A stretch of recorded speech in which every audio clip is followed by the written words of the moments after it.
This is Guardian Radio, your station for up-to-the-minute news and intelligent, interactive, and engaging conversations. 96.9 FM. The views and opinions of the hosts and guests are their own and do not necessarily reflect the views of the management and staff of Guardian Radio.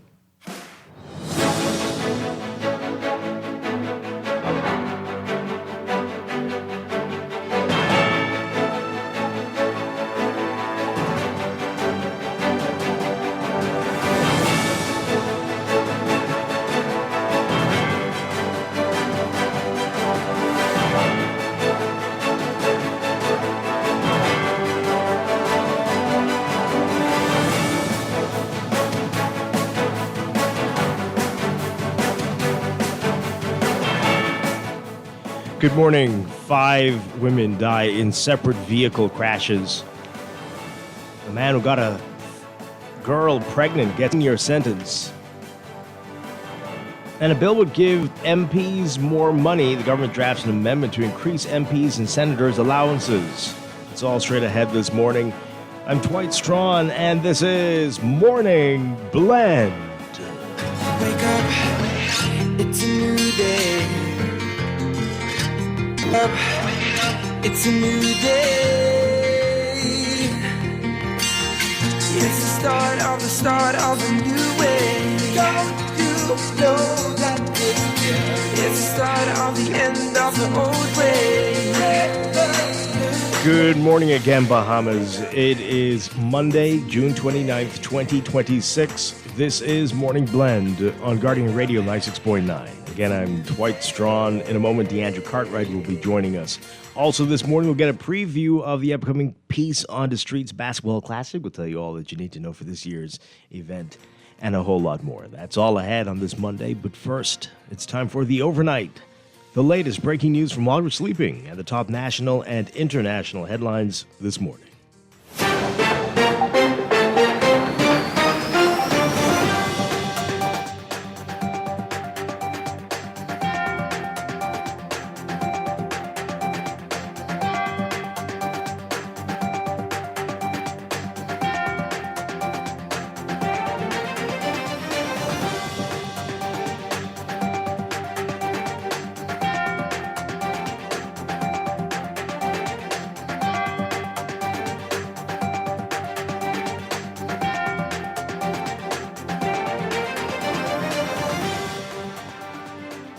In the overnight, police and family members still trying to piece together the details as to how 5 people died in separate crashes in Grand Bahama and New Providence. 4 died in New Providence, 1 died in Grand Bahama.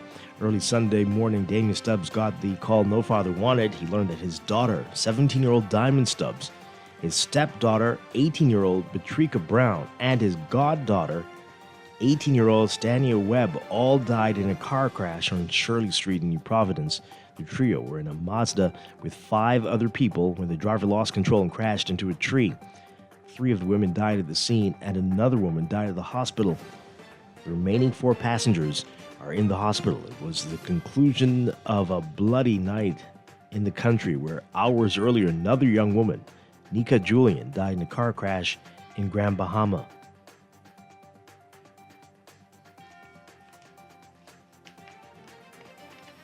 A man who pleaded guilty to raping and impregnating a 13-year-old girl was sentenced to 11 years in prison. Jakyle Barry, now 23, began an unlawful sexual relationship with a 12-year-old girl in the Barry Islands when he was 19. The illicit relationship resulted in the child giving birth to a boy at age 13. The relationship began in August 2021 and continued up to April 2022. The girl could not legally consent to sexual intercourse because she was under 16.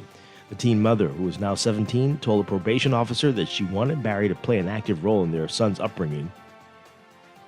He was prohibited from contacting his son's mother as a condition of bail.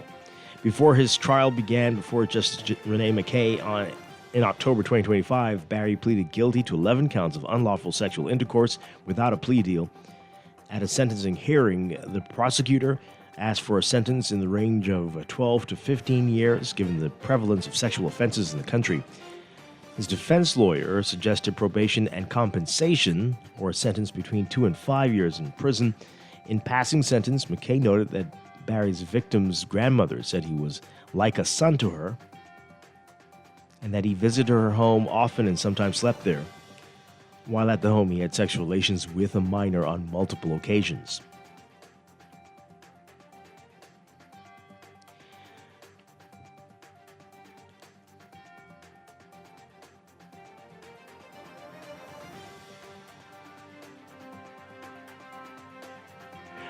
Three teens of New Providence charged after prosecutors say they had unlawful sexual intercourse with a 15-year-old girl. 19-year-old Tyrese Oliver of Bethel Avenue and two 16-year-olds from Montel Heights faced a charge of unlawful sexual intercourse when they appeared before Senior Magistrate Algernon Allen Jr. for the first time on Friday. The charges stem from an incident that allegedly took place at a party at an Airbnb in Montel Heights in June 2021. They tried to enter pleas to the charges of their initial court appearance because they will be tried in the Supreme Court. The matter is expected to be fast-tracked to the higher court on October 29th with the presentation of a voluntary bill of indictment. Allen set bail at $7,500. He's declaring a mistrial Friday for a second time in the attempted murder case against Cleophas Cash Smith.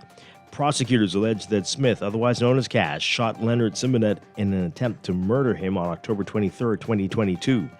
Simonet was working on a car on Peter Street when two gunmen, one of them alleged to be Smith, got out of the car and opened fire, shooting him in the leg.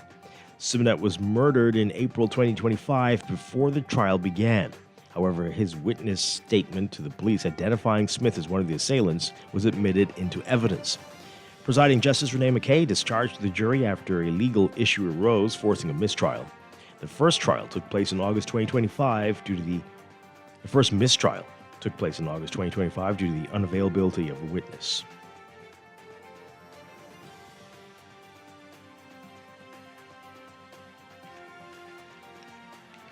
The Davis administration has drafted an amendment to the Parliamentarian Salaries and Allowances Act that would grant members of Parliament $32,000 a year and senators $16,000 a year in duty allowances, in addition to their salaries.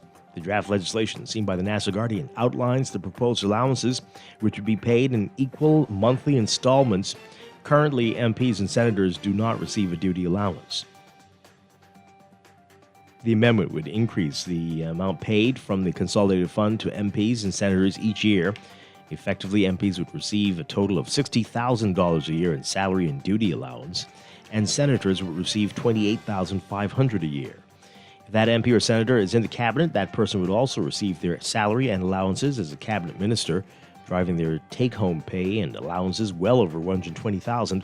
MPs currently receive a salary of $28,000 a year, while senators receive $12,500. Cabinet ministers already receive ministerial salaries and duty allowances in addition to their salaries as MPs. The change would also allow them to get the duty allowance that would be afforded to them as MPs or senators. The amendment would also increase the salary of the Leader of the Opposition from $50,000 to $66,000 a year, and he would receive a $5,000 a year duty allowance, where previously he received none. It's not clear if the Davis administration will move forward with the amendment. One source yesterday saying that the government hopes to get the support of the opposition, though an opposition source said that would not happen.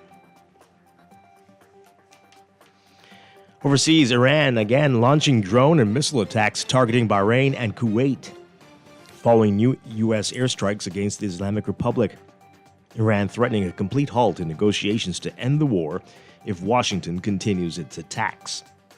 Efforts to reopen the Strait of Hormuz without Iran's oversight, sparking days of crossfire. A multinational maritime body overseen by the U.S. Navy said Saturday it would expand a route near Oman for inbound and outbound traffic. The Iranian foreign minister on Sunday reiterating the claim that Tehran must govern the strait to the Persian Gulf that once carried a fifth of the world's oil and natural gas. The strait has been considered an international waterway despite its location in Iran and Oman's territorial waters.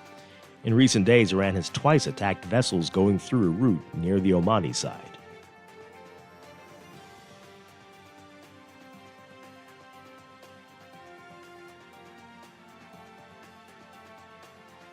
Local and international rescue teams racing against the clock to pull survivors from the rubble in Venezuela, days after two powerful earthquakes shook the northern state of La Guaira.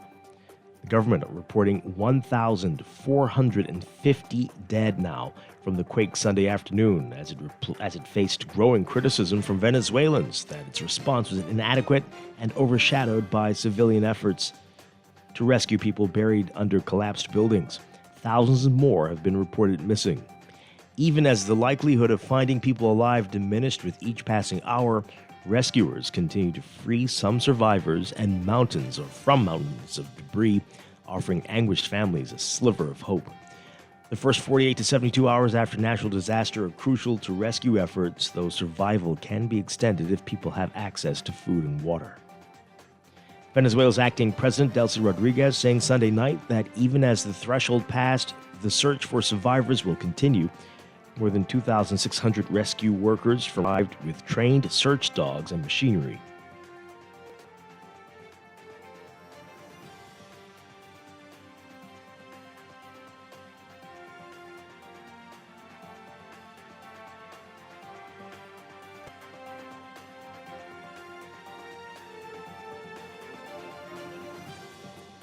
And gunmen attacking a farming community in a part of northwestern Nigeria that has been no stranger to violence, killing at least 15 people. The assault taking place Friday in the Talata Mafara area of conflict-battered Zamfara state. No group has claimed responsibility for the attack in the region, which has experienced recurring violence. A lawmaker representing the district at the national level describing the assault on the community as a terrorist attack in a statement on social media. Earlier this month, gunmen killed 17 farmers and wounded at least 13 others as they worked in their fields.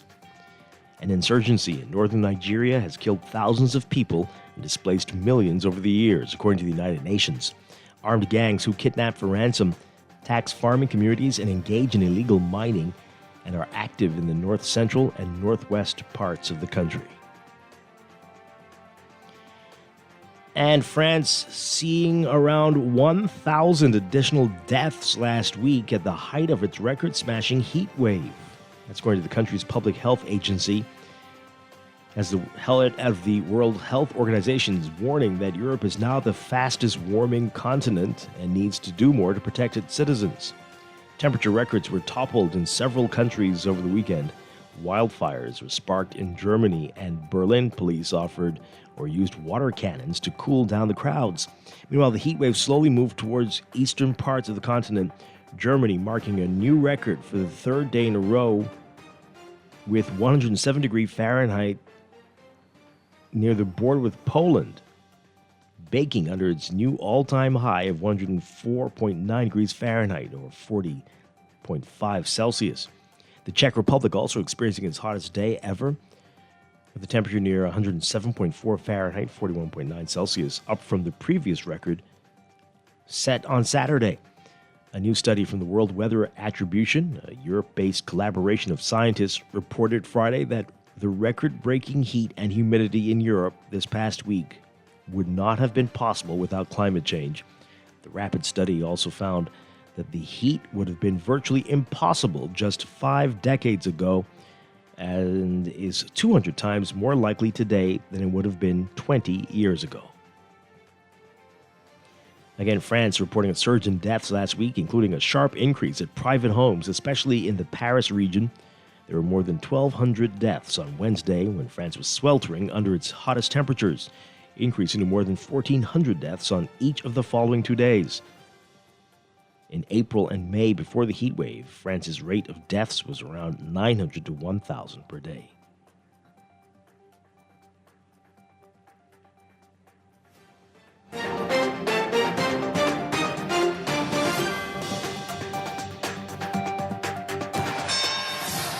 This is Sports Update.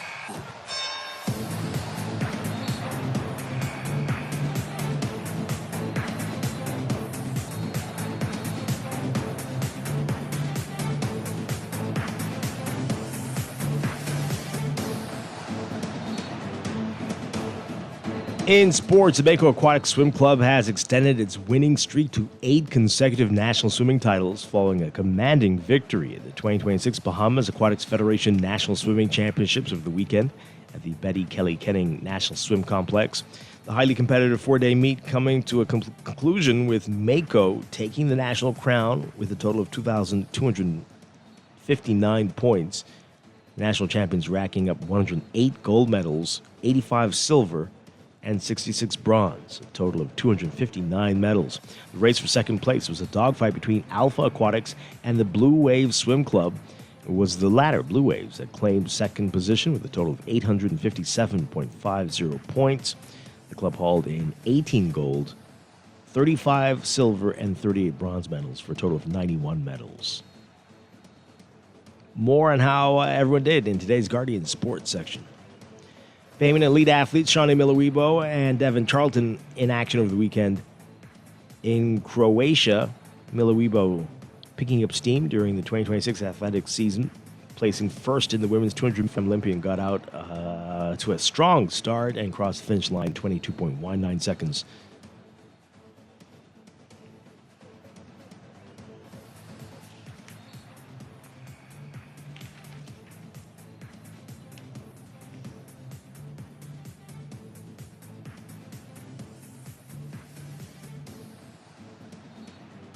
Meanwhile, Charlton, the world indoor record holder in the women's 60-meter hurdles, also competed in the World Athletics Continental Tour.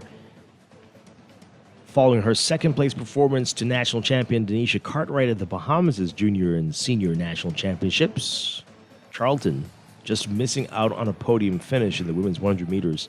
She cleared the flight of hurdles in 12.62 seconds to finish fourth. Americans sweeping the top 3 places at that event. And Team Bahamas is looking to make some noise at the 2026 Caribbean Amateur Junior Golf Championships set for Puerto Plata in the Dominican Republic. The team departed Sunday with one goal to bring back the winning hardware. The Bahamian contingent represented by 14 junior golfers who are set to compete in the 13 and under through 18 and under divisions throughout the week. From the World Cup, right after Canada finished its first knockout match victory in a World Cup, Coach Jesse Marsh huddling his players on the grass of a stadium still in pandemonium, speaking from his heart, saying, quote, "You guys are Canadian heroes today, Canadian heroes for the future children of this country who play this sport."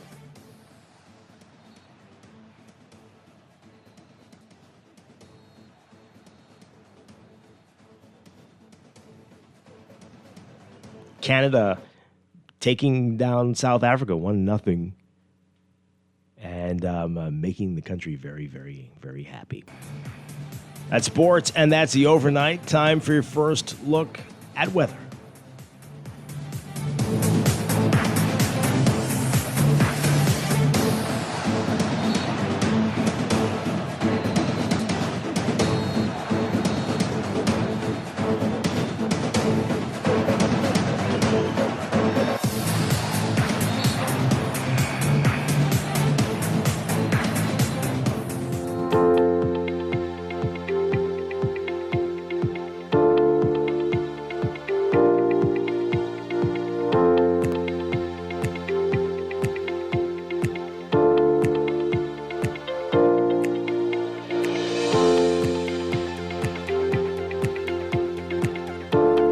Your first look at weather brought to you by Star General.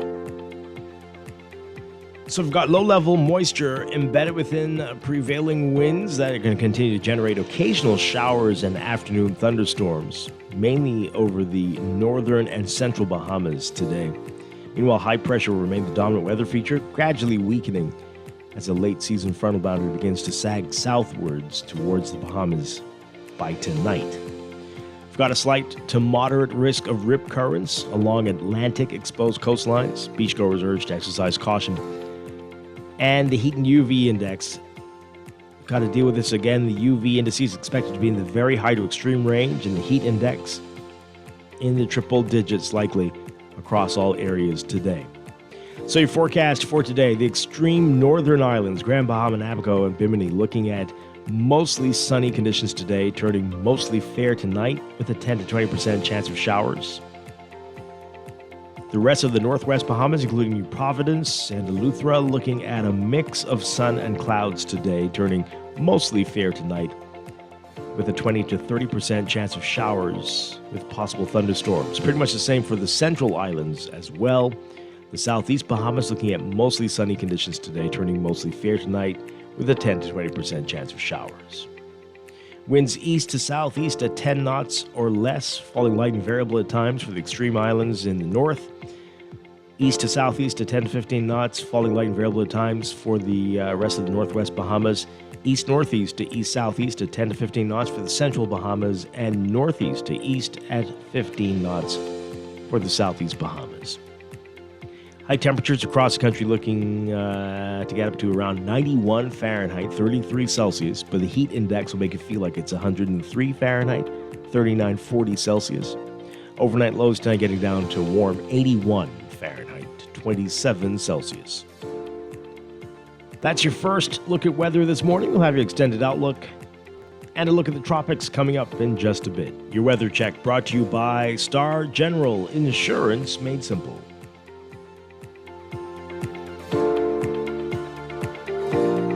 Wake up, it's a new day. Wake up, it's a new day.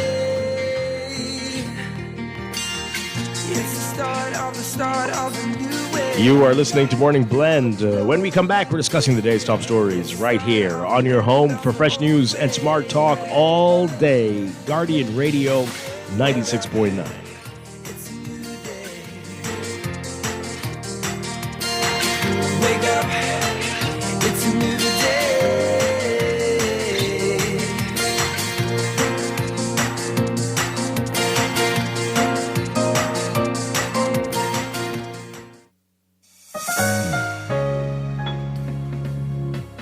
Put more money back in your pocket with a Fidelity debt consolidation loan. Why pay more when you can pay less? Reduce your monthly debt payments down to one low, easy payment. Apply for a Fidelity debt consolidation loan today. Call 356-7764. Fidelity, we're good for you. Looking to elevate your gadget game, or a tech trouble simply slowing you down? Escape to a world of innovation at Custom Computers, your go-to store for the latest cutting-edge tech. Whether you need to upgrade your life with the best from Apple and Windows, or your device needs a little TLC, the Custom Computers Know-How Store is the destination for unbeatable expertise and quality repairs. With 2 convenient locations, there's a Custom Computers near you on Patton Street in Palmdale and Caves Village, or call 396-1100. You try to rest, roll with the best. For all your printing needs, there ain't no one better, no. For posters and banners, magazines and flyers. For window decals, greeting cards and newsletters. No job too big and there's no job too small. You name it, we can print it, just give us a call. Let Print Masters bring your masterpiece to life. Located in the Nassau Guardian Building, telephone 302-2361. The world's fastest athletes are touching down in Barbados. The excitement of the Barbados Grand Prix returns, where elite athletes don't just compete for medals. They battle for team glory in the Caribbean's most electrifying, one-of-a-kind track and field spectacle. Saturday, July 4th, the Usain Bolt Sports Complex. That's where you need to be. Gates open at 3:30 p.m. Tickets on sale now. Grab them via ticketlinks.com and at select outlets island-wide. Saturday, July 4th, the Barbados Grand Prix returns. Be there.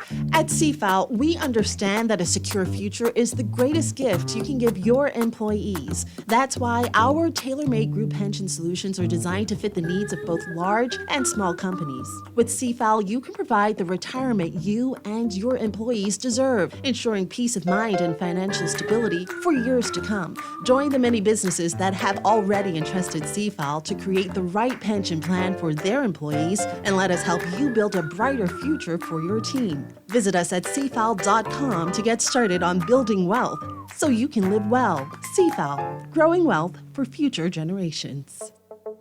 Tired of banks forcing you to use technology to bank the way they want you to? Your convenience is important. So no matter what your banking needs, Commonwealth Bank's friendly staff are always available in branch for that personal one-on-one service. But when you choose technology, our online and mobile banking app offers you state-of-the-art functionality. The choice is yours. Commonwealth Bank. Bank the way you want. Did you find everything okay today? Yes, I did. Do you take Google Pay? Yes, we do. Great, thank you. See you again soon. Tap into convenience. Have you added your CIBC Caribbean Visa credit card, Visa debit card, or MasterCard credit cards to your Google Wallet yet? You can simply tap, pay, and go by using Google Pay from your phone. It's more convenience on the go. Tap into convenience now with CIBC Caribbean and Google Pay. Screws and Fasteners World, Balfour Avenue and Palm Beach Street, has those hard-to-find fasteners for you right now. You can find stainless steel regular hex, carriage bolts, galvanized bolts, threaded rods, nails, self-tap screws, sex bolts, anchor bolts, turnbuckles, masonry tools, hand tools, and weed whacker strings. Check out the fasteners, too. Special orders are welcome. It's your #1 fastener store. Screws and Fasteners World, Balfour Avenue and Palm Beach Streets. Call 326-1976. DIC, keeping your savings safe and sound. If I bounce down, your money still comes round. Deposit insurance, trust that never fades. DIC protects the funds that you work hard to save. The Deposit Insurance Corporation, protecting your savings. Want to learn how? Call 302-2681 or email info@dic.bs. The world's fastest athletes are touching down in Barbados. The excitement of the Barbados Grand Prix returns, where elite athletes don't just compete for medals. They battle for team glory in the Caribbean's most electrifying, one-of-a-kind track and field spectacle. Saturday, July 4th, the Usain Bolt Sports Complex. That's where you need to be. Gates open at 3:30 p.m. Tickets on sale now. Grab them via ticketlinks.com and at select outlets island-wide. Saturday, July 4th, the Barbados Grand Prix returns. Be there. No one likes a fender bender. Oh, man. From a little scratch to a full mashup, NUA Insurance has got you covered with auto insurance tailored to fit your needs and budget. For affordable rates with free on-site accident assistance, visit us online or in branch and just ask us. NUA Insurance. Ask us because we've got you covered. Every day in a busy world, we have to do so much. Bank with CIBC and get that personal touch. Share your ambitions, let us help your dreams come true. At CIBC, you're at the heart of all we do. We're on your side, we're listening, we know the way you feel. CIBC, ambitions made real. Wake up, it's a new day. Wake up, it's a new day. It's the start of a new way. Don't you know that it's the start of the end of the old way. Wake up. We are back with Morning Blend on Guardian Radio 96.9, streaming live on GuardianTalkRadio.com and on the Guardian Radio app for smart devices. We're also on your televisions on Cable Bahamas, Channel 969, and BTC Flow, Channel 612. You can tweet us at Morning Blend 969 or Facebook.com/Morning Blend 969. Text us 422-4796. Standard text rate supply. Once again, I'm Dwight Strachan. In a moment, DeAndre Cartwright will be joining us. Also this morning, we'll get a preview of the Peace on the Streets Basketball Classic that is coming up in just a few days. And a whole lot more to talk about this morning. But let's begin with what else is in the news.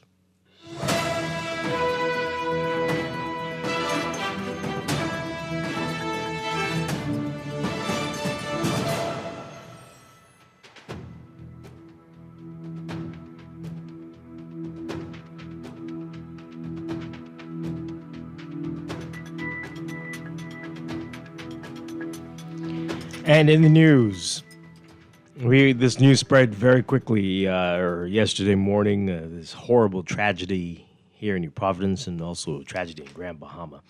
But now five women have died in separate vehicle crashes. 4 here in New Providence, 1 in Grand Bahama, and many just trying to wrap their minds around all of this. Our Caitlin Babb writing about it today in the Nassau Guardian. Early Sunday morning, Damian Stubbs got a call no father wanted.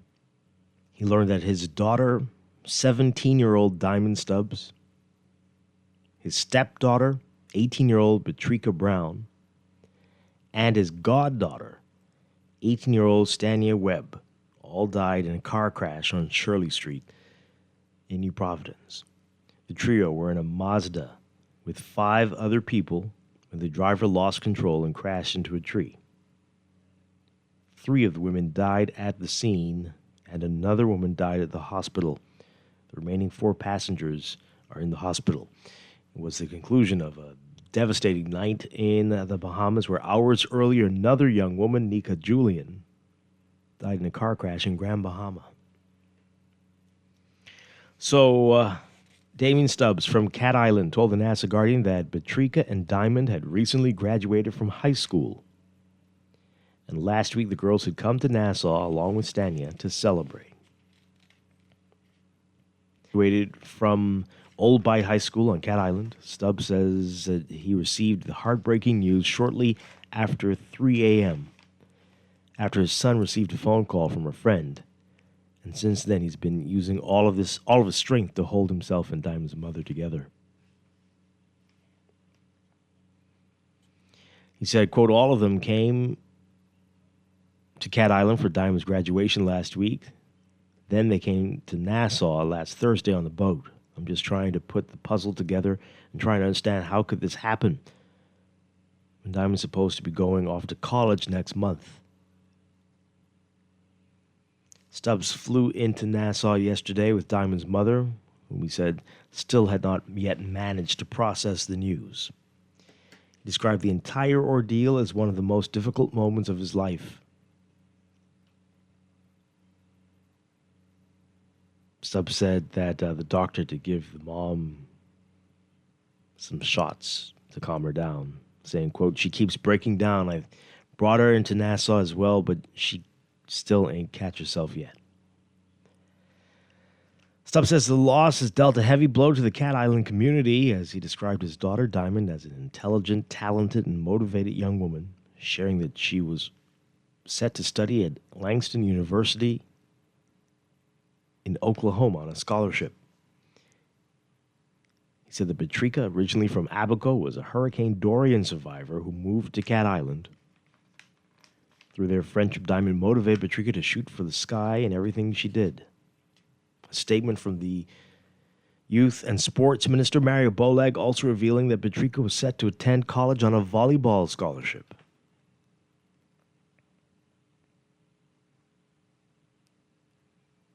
There's a whole lot more from that distraught father in the paper today. So this is what we know. The 3 women drove down Shirley Street while on their way to the this is the family members drove to the hospital, stopping at the scene of the accident, where police officers confirmed to them that they had identified Stania and Moss, revealing that the news that Diamond, the best friend of Stania, had also died, only compounded that loss.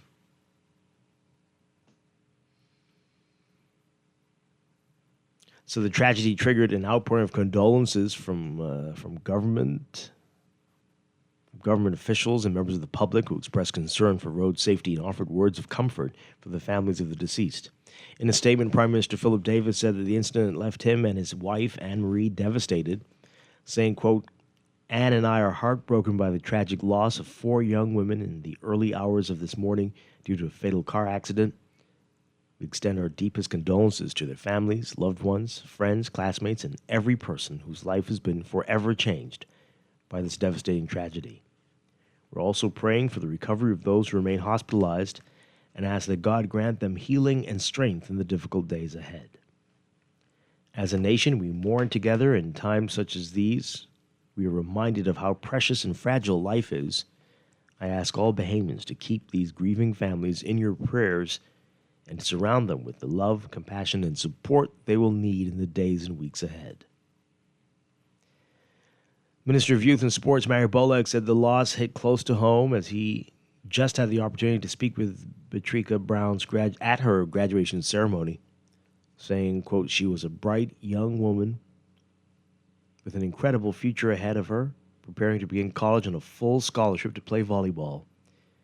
To know that a life filled with so much promise has been cut short is truly heartbreaking. Transport Minister Leon Lundy extended condolences to the families and friends of the deceased on behalf of the ministry and the Road Traffic Department, advocating for road safety. He said, quote, our roads become dangerous in an instant, reminding us all how important it is to take road safety seriously. That's why I'm encouraging every driver to slow down, stay focused, and think carefully about the choices you make behind the wheel. Today, there are families across our country grieving. I ask all Bahamians to keep them in your prayers. May God comfort them and give them strength in the difficult days ahead. Opposition Leader Michael Pintard said the losses in both New Providence and Grand Bahama serve as a reminder that life is fragile, saying, quote, at least 5 families are dealing with unimaginable pain this morning after 5 young ladies became traffic fatalities. We owe these families our support, our prayers, and grace as they grieve. We also pray for those in the hospital as a result of traffic accidents over the last few days. Pintard said the tragedy also signifies that it's time for officials to determine what practical steps can be done to improve road safety and encourage more vigilance and minimize future tragedies. Okay. Wow, that is really a lot. Let's hear from you, though, about all of this, your condolences, your well wishes, and concerns. Give us a call, 323-6232, 325-4316, 325-4259. Call us toll-free, 242-300-5720. Tweet us, Facebook us, text us, 422-4796. Let's hear from you this morning. Got quite a few of your text messages coming in, and we'll take your calls when you come to us. This person says here, my heartfelt condolences to the families of the young ladies who lost their lives. No parent should ever have to receive that call. Praying for their loved ones. Yeah. Another one, my heart goes out to the family members of the deceased. Check these roads. They are all dug up. Shirley Street is a mess. I said this on Friday to be careful traversing on that road day or night. Yeah, that is in a poor state. We are told it's supposed to be. It's on the list to be redone very soon, but it's terrible. It is indeed terrible. But despite that, there are people who are driving recklessly and swerving into your lane and crisscrossing and doing all manner of stupidness, which is very sad. We just talked about this last week. Remember? Producer, remember this? We said it. We have a law. It's a law. You can't have more people in a vehicle than there are seatbelts. I just said this. That was, Wednesday when Chester was here? Just said it. And I said, despite this, you will see people piled up in a car every day. I don't know if things would have been different if everybody were wearing a seatbelt in that situation. I don't know. But you know that when you have more people than the number of seatbelts, you definitely increase the likelihood that there are not going to be positive outcomes. We've had many examples of this. Remember Princess Diana? The only person who survived that crash was wearing a seatbelt. The only person. But people take it as a game around here. I was out on Saturday, and I said it. The people are looking for trouble tonight. You could see it. People were really driving as if, I don't know. And we don't want to point any fingers necessarily, but this is a bad combination. An overloaded vehicle, a terrible road, bad. It will be awful to walk on Shirley Street. And probably speed and distractions. If you've got that many people in the vehicle, it's not going to be a quiet, comforting ride.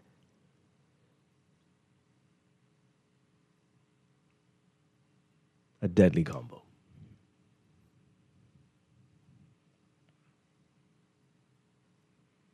But it wasn't the first time, won't be the last time. We don't seem to learn from our mistakes. Why is that? 323-6232. 325-4316. 325-4259. Toll free, 242-300-5720. This texter says here, my deepest sympathy for the lost, for those who lost loved ones. Shirley Street is really, really bad. There's so many holes in the road. You have to continuously twist to avoid dropping in one of them. Yeah, it's terrible. It's a combination of things. It's the deterioration of the road, things that happened in the past weren't repaired properly. Their work was being done and left. Potholes, so many things. It narrows. It's uneven. It's everything. Between Shirley Street and Eastern Road right now, two of the worst on the island. Boy. Condolences to the families. We need to check our culture of lawlessness, especially with road users. I think they're trying to say, change the culture, you will save lives. Yeah, well. Dwight, the roads are horrible, but we must sensitize our loved ones that your loved ones will be devastated based on the decisions you make. It's sad that this happened, but suppose it was you instead of that tree that was hit. We're not serious. What? Okay. Yeah, it's a tragedy. It's really, I don't understand the last part there, though, but okay. They're saying that somebody else could have gotten killed in another car if it wasn't the tree that got hit. Okay. Well, that goes without saying, but whatever. Yeah, it's very sad. My condolences to the family and to their friends and the wider community. Indeed. Callers will get to in a second. This person says here, my heart is heavy. Those are babies. And I agree, Shirley Street is a huge mess. Potholes, drain covers, uneven surfaces. Everyone knows about that tree, except people visiting from another island. The roots are in the road, and that part of Shirley Street is pitch black at night. I hope that the ridiculous fee increases will go towards immediate and proper road works island-wide. My deepest condolences to the families, and may those hospitalized recover, and may the souls of the departed rest in peace. Yeah. Speaking of darkness, this is it's bad, right? The street lights, Tawny Williams Darling Highway is terrible and still stretches along JFK. Yeah, this is true. Unbelievable, and it's been like that for months. And the person, this texter is saying it. If you are not from here, not familiar, how do you do it? Well, I mean, I was saying that similar commentary online, that if you traverse that street regularly, you know where to duck and turn and what not to avoid it. But also they've been patching those huge squares are almost everywhere. But I also want to say that the uneven drain holes, manholes, whatever, the square ones and the round ones, they're not on level with the road in many different places. On Shirley Street, on East Bay, there are strategically, and we brought this up on the show, I think a couple months ago, last year and the year before, because it's never fixed.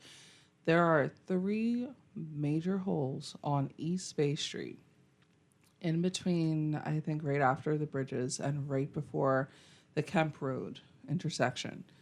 3 huge holes. And even when they pave it, those holes are still there. Mm-hmm. So similarly, on Shirley Street, you have the same issue where there are huge depths, there are huge holes, and now you have these. Somebody need to tell me, what are those squares for? I don't know what the square's for. The square's to patch, but then why are there no markers? I just want to know. Because my teenage daughter, the teenager girl in my life was asking me, well, how in the world could this happen? What exactly? We're waiting on details and things like that. And then we actually went by that strip, and she's asking me, well, why is the road like this?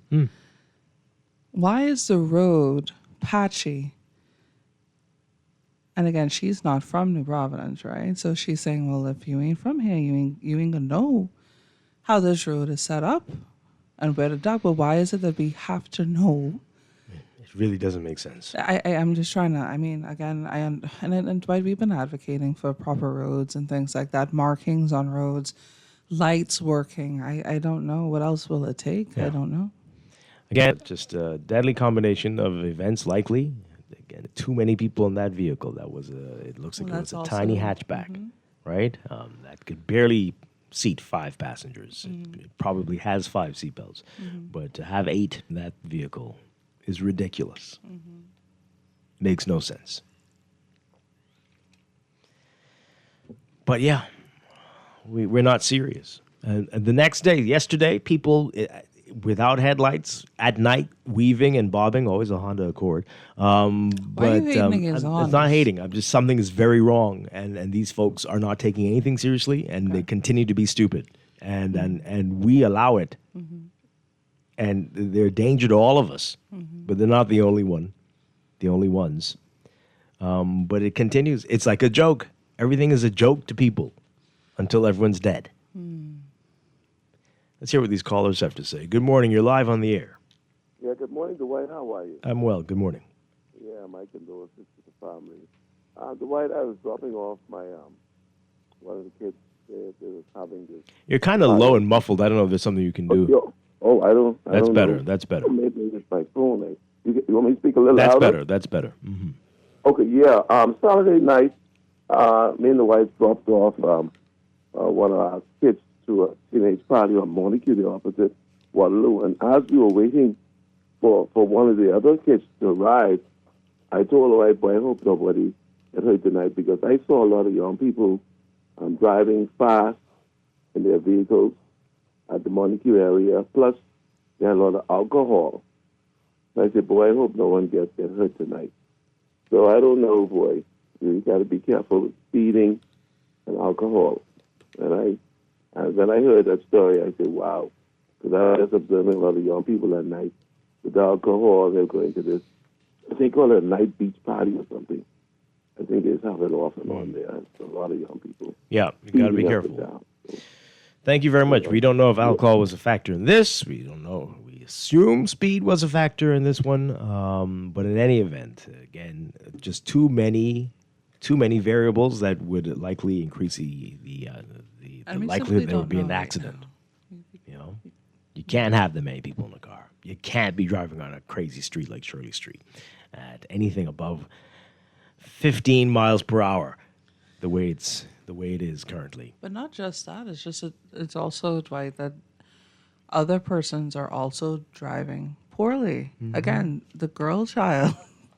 You got to say who this is, because no one's understanding what you're saying. My baby sister, who I am legal guardian for, is 17 years old. And so when this news broke, obviously, these children have interacted in some way or the other. They are in the same age category. So like throughout the teenage bracket in our country, they're talking about this. They're creating their own flyers and things like that. They're feeling this, right? Because this is one of their own. They're in the same category.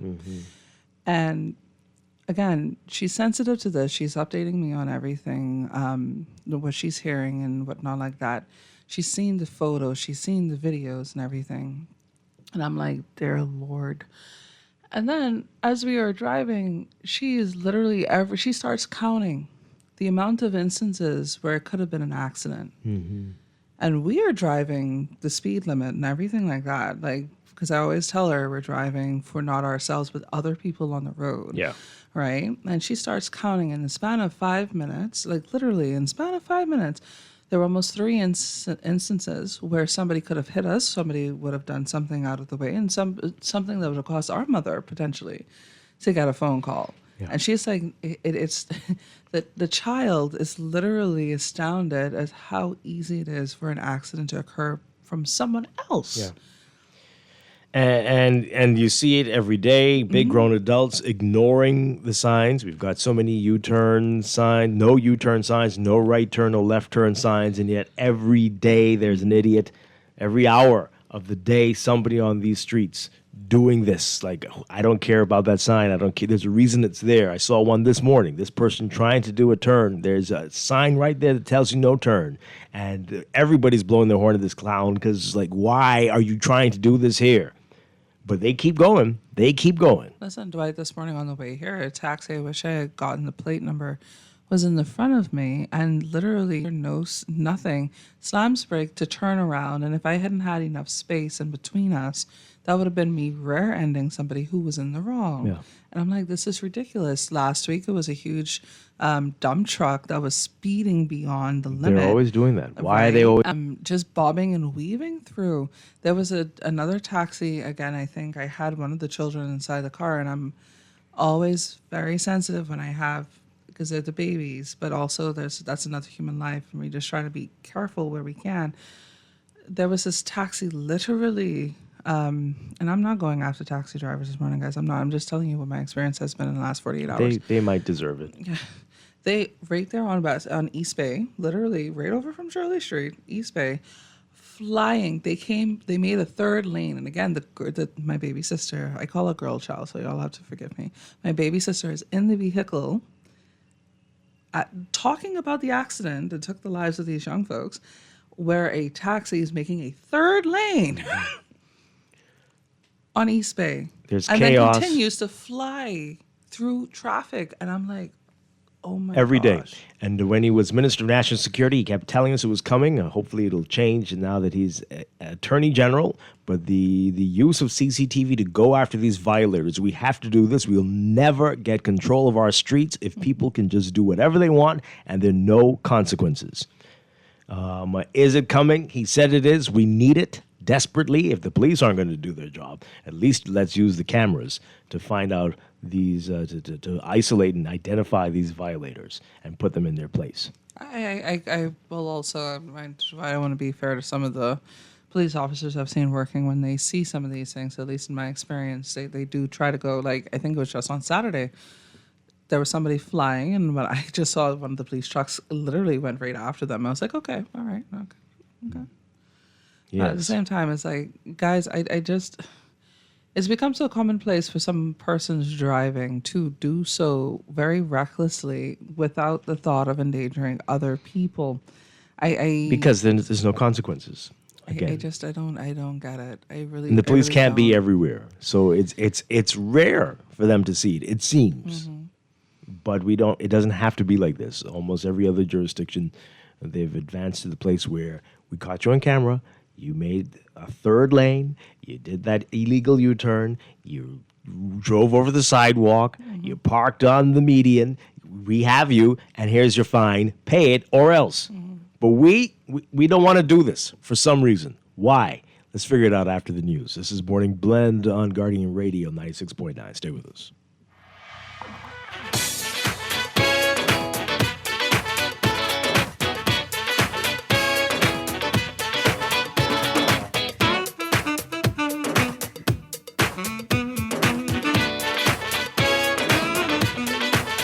This is Guardian Radio 96.9 FM, streaming on GuardianTalkRadio.com and the Guardian Radio app, Nassau, Bahamas.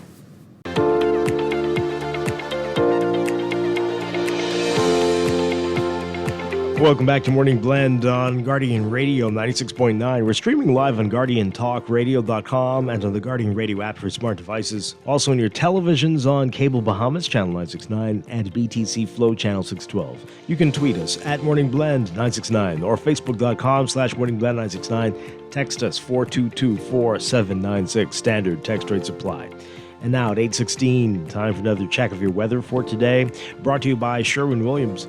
So we've got low-level moisture embedded within the winds. They're going to continue to generate some occasional showers and a few afternoon thunderstorms, primarily across the northernmost and central islands throughout the day today. Meanwhile, high pressure will remain the dominant weather feature, while gradually weakening as a late-season frontal boundary begins to sag southward towards the Bahamas beginning tonight. So shallow moisture trapped south of the frontal boundary, maintaining relatively humid conditions. By midweek, a tropical wave is going to move westward across the Caribbean Sea, and that's going to increase cloud cover and bring more widespread showers and a higher warmth across much of the area. A moderate plume of Saharan dust accompanied by a wind surge may allow for a brief drying period with locally strong breezes across the southern Bahamas by the end of the work week. But the broader, unsettled weather pattern is largely expected to continue through to the weekend, with another tropical wave moving into the area by Sunday. Ahead of all that, though, for today, we've got a slight to moderate risk of rip currents along Atlantic exposed coastlines, and beachgoers are expected or urged to exercise caution. And we're dealing with the UV index again in the very high to extreme range, and the heat index reaching the triple digits once again. So for today, most areas looking at a mix of sun and clouds today, turning mostly fair tonight, although it'll be mostly sunny, turning mostly fair tonight for the extreme northern islands and the southernmost islands. High temperatures across the area getting up to around 91 Fahrenheit, 33 Celsius, but the heat index will make you feel like it's 103, 104 Fahrenheit, 39, 40 Celsius. Overnight lows tonight getting down to about 81 Fahrenheit, 27 Celsius. In your extended outlook for tomorrow, Tuesday, final day of June 2026, we're looking at partly sunny conditions at first for the northernmost islands, but increasingly cloudy by the afternoon with a 20 to 30% chance of showers. The rest of the country looking at partly sunny to sunny conditions, turning mostly fair at night. By Wednesday, the 1st of July, a mix of sun and clouds for most areas with a 20 to 40% chance of showers and thunderstorms. That's going to hold into Thursday and Friday. The tropics, we are watching an area near the southeastern coast of the U.S., a broad area of low pressure forecast to form along a frontal boundary near the coast of North Carolina. It has a low chance, about a 10% chance of tropical cyclone formation within the next 7 days. That's your Morning Blend weather check, brought to you by Sherwin-Williams. If you're ready to refresh your space, head to your local Sherwin-Williams for premium paint, pro tips, and everyday deals to make it easy to get started. Sherwin-Williams, Bahamas.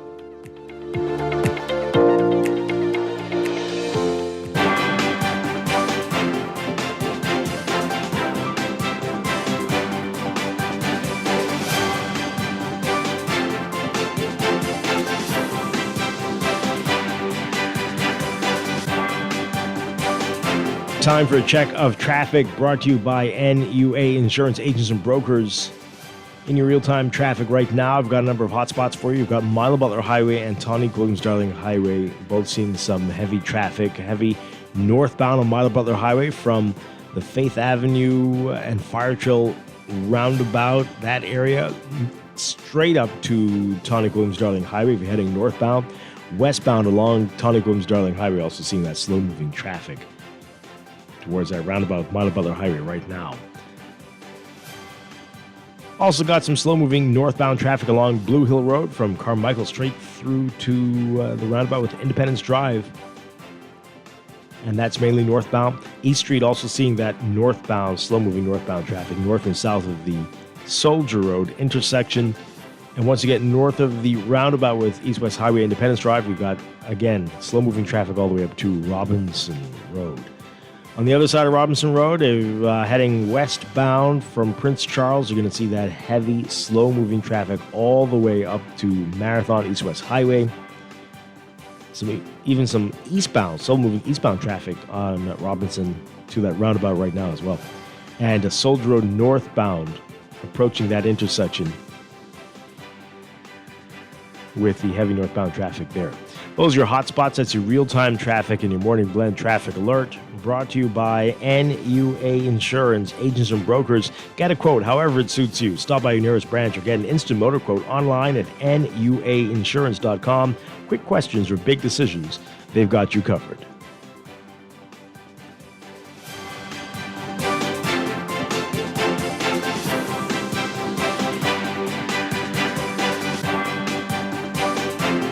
Did you find everything okay today? Yes, I did. Do you take Google Pay? Yes, we do.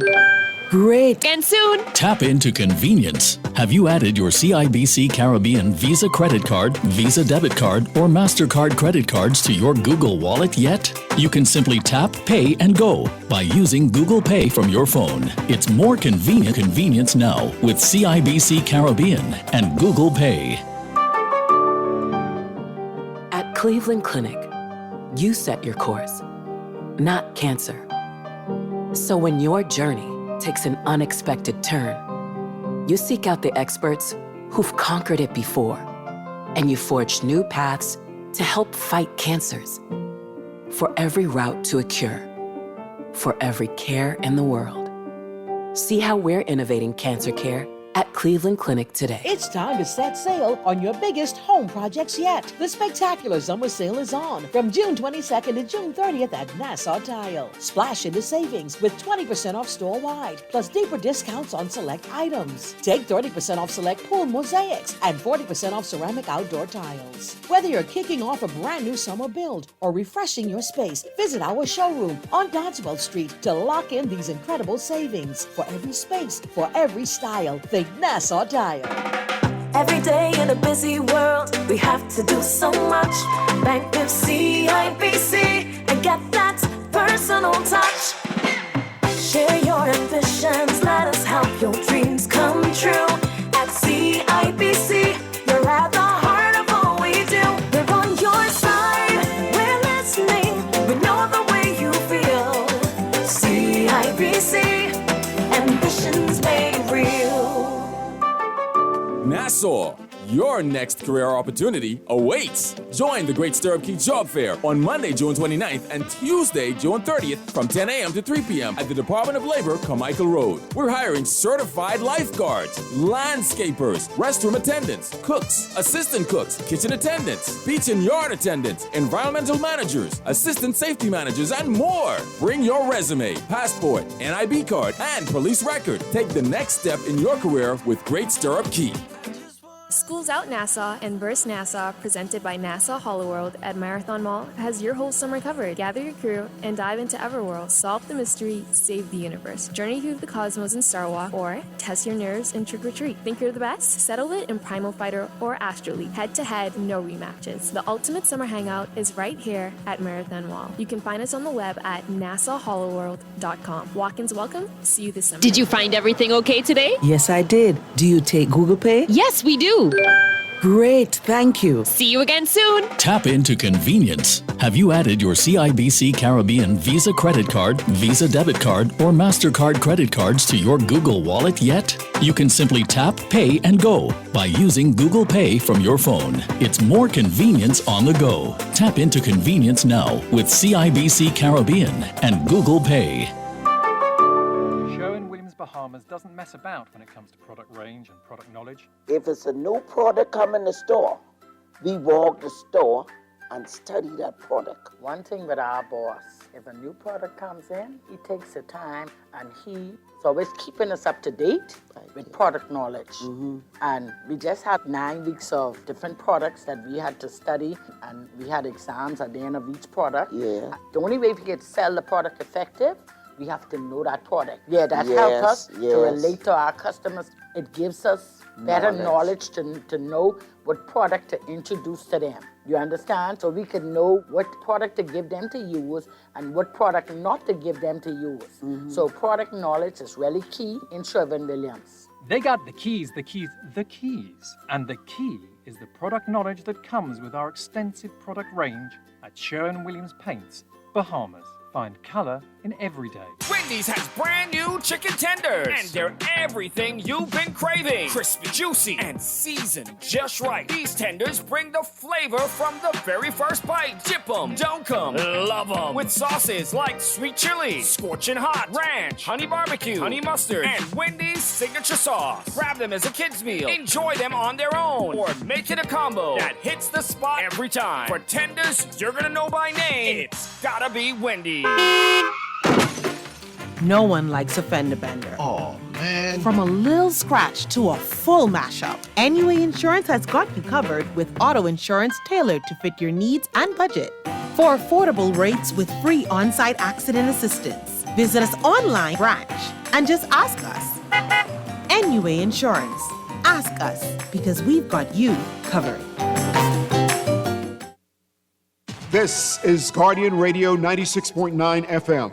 Fresh news, smart talk, all day.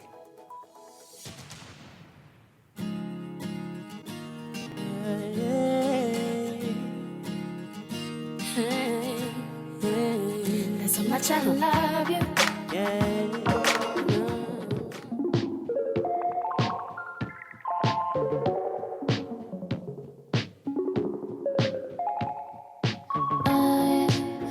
Tell you why, but something inside is dancing with fire. Eyes lit like the sky, turn tears into diamonds. They're good at goodbyes. Just know that I will find my way from you, like flowers from a tomb. While you decide who you are, and I can see right through.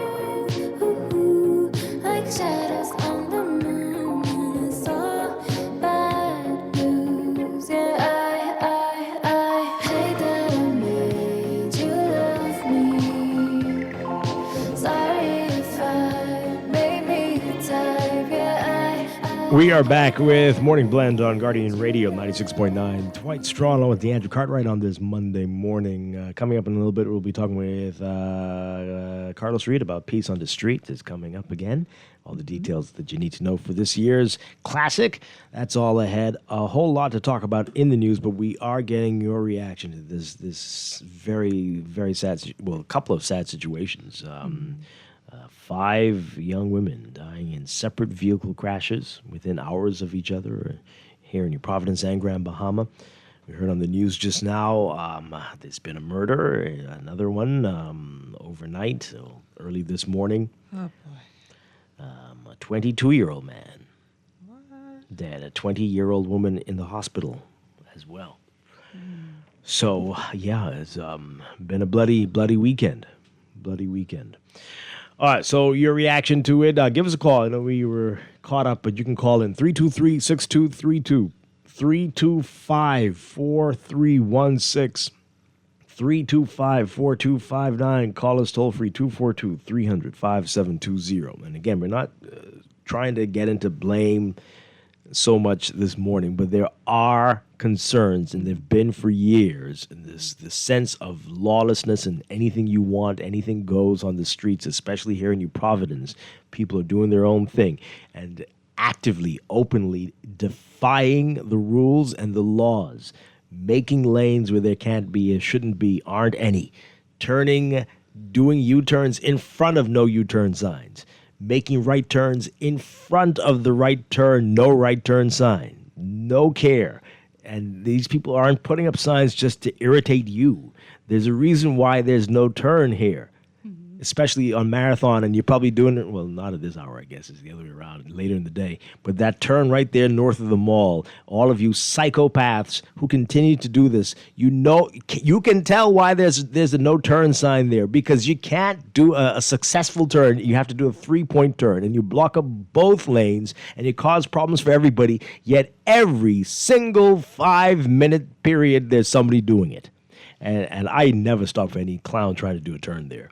But they're very prepared to hit your car because they don't have any insurance. They don't care about any rules or laws. But this continues. They've got children in the car. The children learn that these signs are just opinions. Maybe, what are they? Suggestions. Suggestions. Just taking up space. Giving somebody who creates signs something to do. Our kids learn from what we do.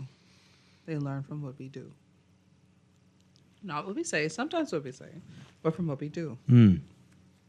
It's unbelievable everywhere, and we see this. And they've got children in the car always, and right, they're looking confused. Why aren't you letting me out? Because you can't turn here, clown. Boy, and if that isn't bad enough, again, you've got terrible roads. You've got people without insurance, people without licenses, people without sense. Speeding, on the phone, driving too slowly, driving too fast. During roadblocks. Driving on the sidewalk. I actually saw that happen. Driving on the actual sidewalk. It's common. I don't get it. You got to tell people. We'll tell people about how you're still waiting for your accident report from road traffic. It's the traffic police. Who is it from? I don't know. It's road traffic from like I think it was October. I've stopped counting October of last year. Somebody was telling me that they're waiting for from December. I thought that was bad, but you take the cake. October. Yeah, I mean, and they didn't have the original paperwork, and they were trying to keep my original, like the little sheet that you got on site of the scene. I'm like, oh no, I need, this is proof that I know that it happened, and y'all should know. You could get a copy, but how y'all don't have the copy of this accident took place on Jupiter, or where was it? No matter right there in right Palm here. Mill. Oh, right there in during a October. roadblock. A roadblock. October, light. November, December, January, February, March, April, May, June. It's almost July. You could have had a baby in this time.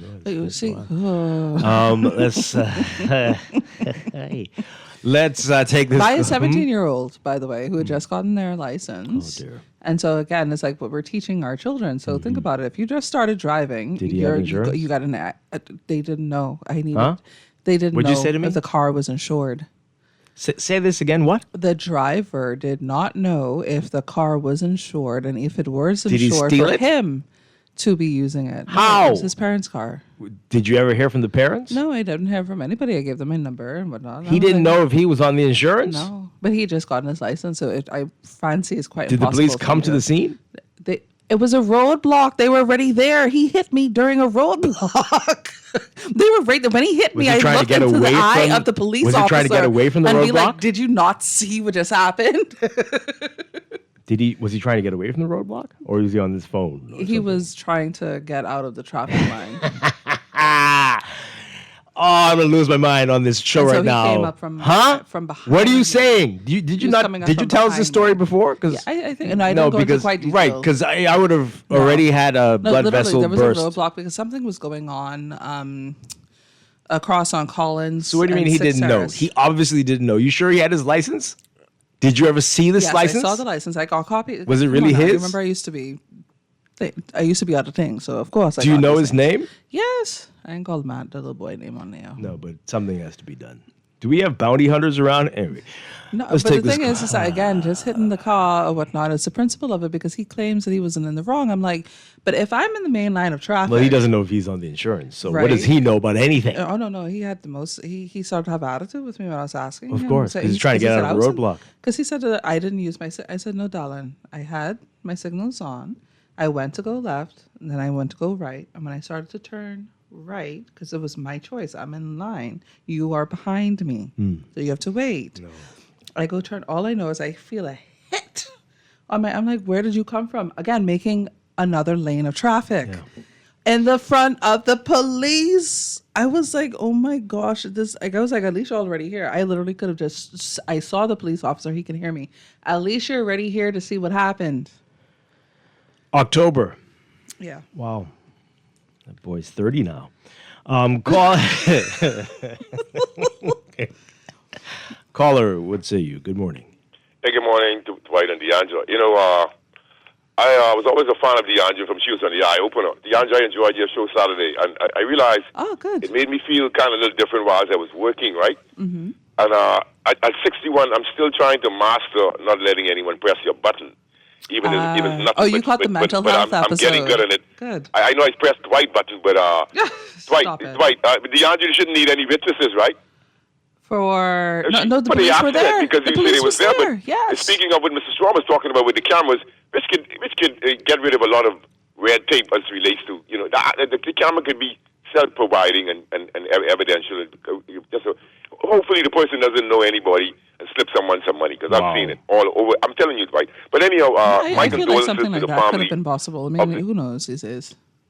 Yeah, my condolences to the family, to all of the beautiful young ladies. And so I heard the father, and so that's what kind of brought it out for me. But I just want him to know that David is one of her uncles, and he came to me. He's a guy that I just let sometimes deliver the furniture for the people.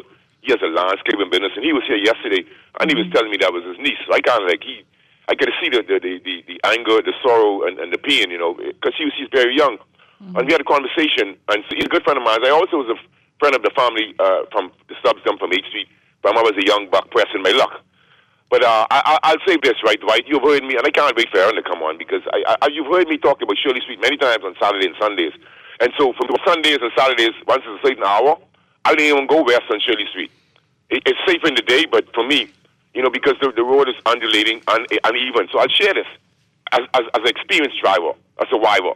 What happens is if the car is loaded with people and the road is uneven, the more speed that you make, if you're holding the wheel too tightly and you're not preparing for the unevenness or the undulations, then you will have the tendency for you to control when you hit a bump or hit something, makes it harder for you to control the car because you're holding the wheel too tight. You have to actually feel the wheel to feel the unlevelness in the road in order to react to it. And a truck driver should be able to say that. And that's, you know, it's sad that it happened to so many people.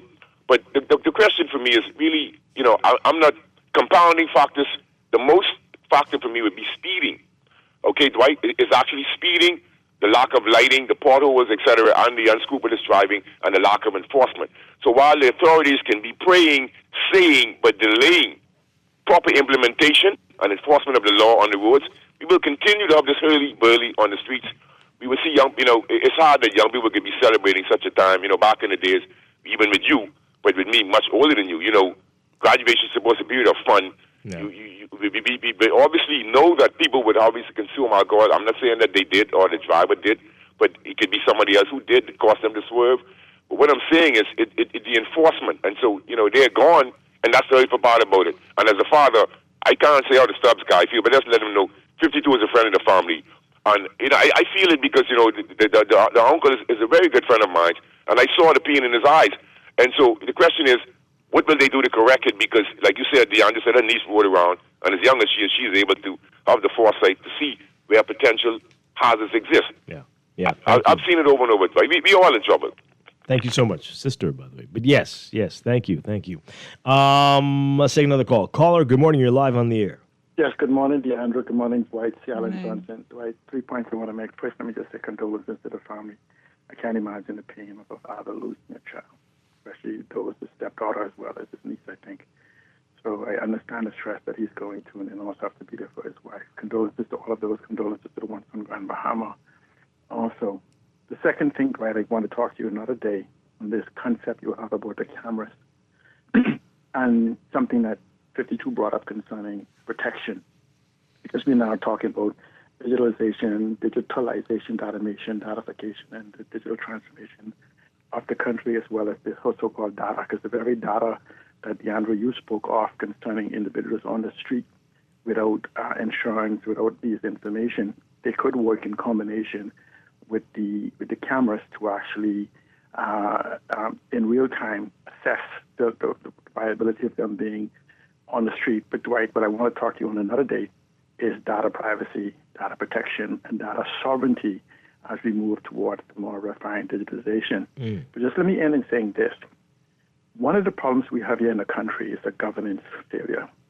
And this is where when you begin to say, do we have a gap analysis, a cost analysis, and a time analysis required for what we need for governing? A gap analysis to tell us where we are and where we need to be. The cost analysis that tells us the cost we will incur rather than the soundbite governance. And the time analysis as to how we're going to require it. One has to ask yourself, how do you govern? How do you run a business?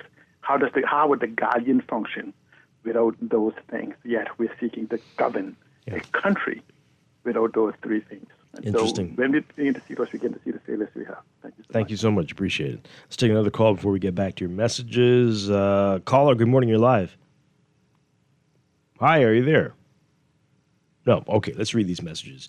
This person says here, I'm just joining the show. Tell me, how on earth do emergency vehicles traverse these roads? Also, the state of our healthcare facilities are inadequate at this time, so we all need to be careful.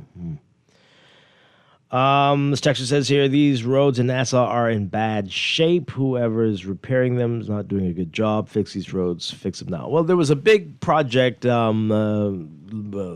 last year and early this year before the election, right? Quite a few roads finally got the help they needed. So the things are better now than they were a year or so ago. But the very worst roads seem to be challenged still.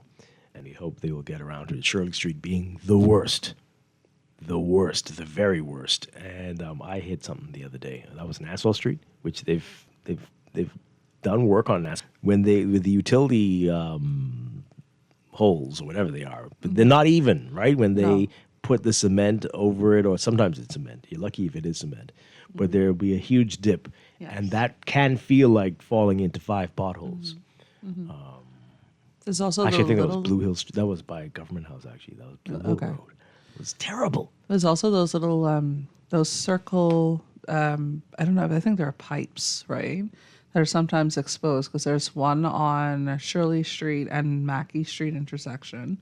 And I'm pretty sure that's where I picked up this huge piece of metal in my tire. And the people at the tire shop was like, where did I get that from? It was like a circular piece of something. So these things can actually break off into your tire because some of them are not covered. Some of them are broken. Wow. And again, we know where they are. If we as the public know where they are, right? Did we have a pothole tracker? Like, what are they doing with that? No? Okay. This texter says, my condolences to the families of these young women. I remember being a young driver, and I remember the euphoria I felt graduating high school. I survived my risky behavior, piling in cars with friends. It's a very sad situation that these young people are now gone. Yeah. This person says here, all we can do is talk about these things. These people will not change. Who are we talking about there? Long-time listener, first-time texter. My condolences to the family and friends. I want to state one of the biggest fears in Nassau is driving through a road after it rains and the streets are flooded. Going through an unfamiliar road that most likely has potholes and craters that can potentially damage your car and cost you hundreds of dollars. But the government and MPs traverse these same roads, or are the government vehicles they're driving exempt from dropping in them? Well, if they do, and something happens, they get another one. Right? They use whatever resources are available to them so they can get the people's work done. Oh, okay. Sure. Yeah, man, you don't know how to go yet. This texter says, this tragic traffic accident on Shirley Street is a national time of mourning, especially for the Stubbs and Brown families of Cat Island. We are out of control in the Bahamas, and family islanders are at a disadvantage for incidents. Please, let's get the proper measures in place today. From the mayor of Grand Bahama.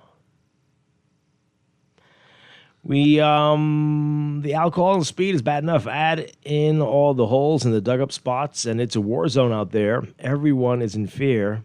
There are no police presence. There's no police presence and no one to enforce traffic rules. Put 100 police officers there who could enrich the treasury by millions every day. Well, okay, and save people's lives. How about that part?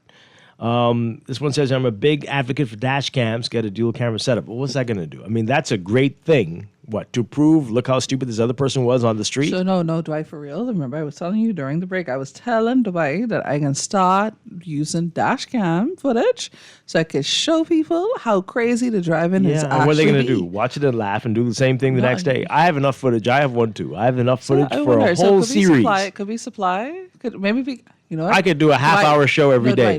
Dwight, let's start a page on social media where we can share the videos, and then hopefully the police will pick them up or something like that. No, they won't. No, they won't. No.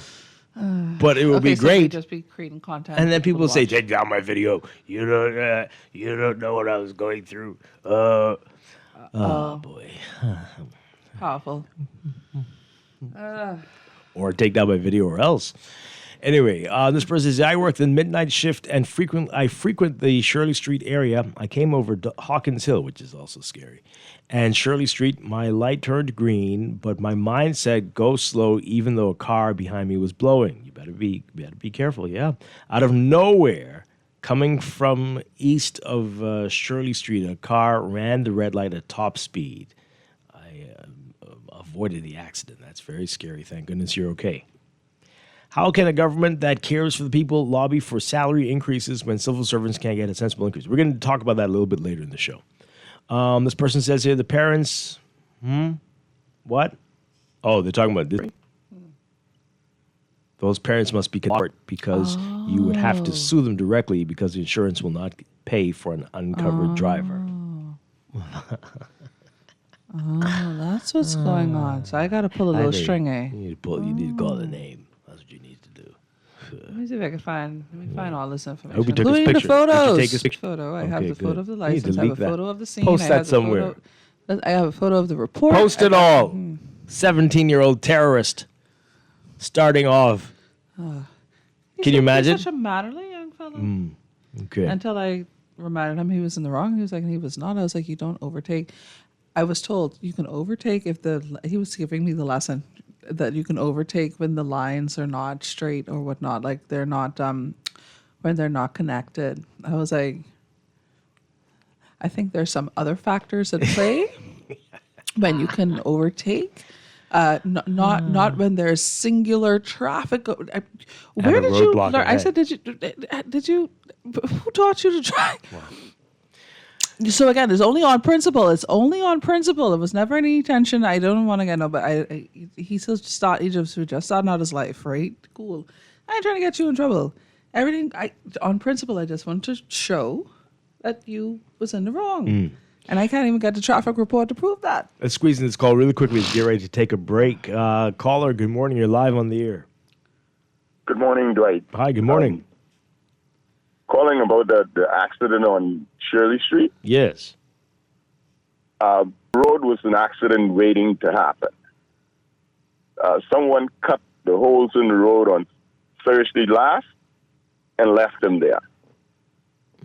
So anybody who was driving down on the northern side of Shirley Street from Mackey Street were bound to run into them holes. I can't for the life of me understand why when they cut the holes in the road, they leave them there for months before they come back to tar them. Yeah. There's one on the top of Hawkins Hill in the area of immigration that's been there for months. And if you're going over Hawkins Hill, you have to stop before you can proceed, because if anything is traveling south on Hawkins Hill, you cannot get over the hill. Yeah. Yeah. You know? Unbelievable. I'm saddened by the fact that those young people ended up getting killed, but that was an accident waiting to happen. Yeah, indeed. Thank you so much for the call. Appreciate it. Again, it's so many factors here. This was going to be a tragedy no matter what. Too many people in that vehicle. The roads are terrible. And God knows what other factors. A couple more messages as we go to the break. This person says here, some young people are reckless when driving, especially under the influence of alcohol and happy-go-lucky attitude. And not just young people. They're also lovers of excitement, entertainment, and speed. It is what it is. What a great loss over the weekend. Another text, I always wonder why there are so many manholes on Shirley Street and why the street is so uneven for such a busy thoroughfare. Yeah, it's terrible. When's the last time anyone saw the road by Ebenezer Methodist Church get paved? They're saying it's been 75 years. Well, I don't know if it's been that long, but desperately in need of work. Yeah, everyone's complaining about Shirley Street, a disaster.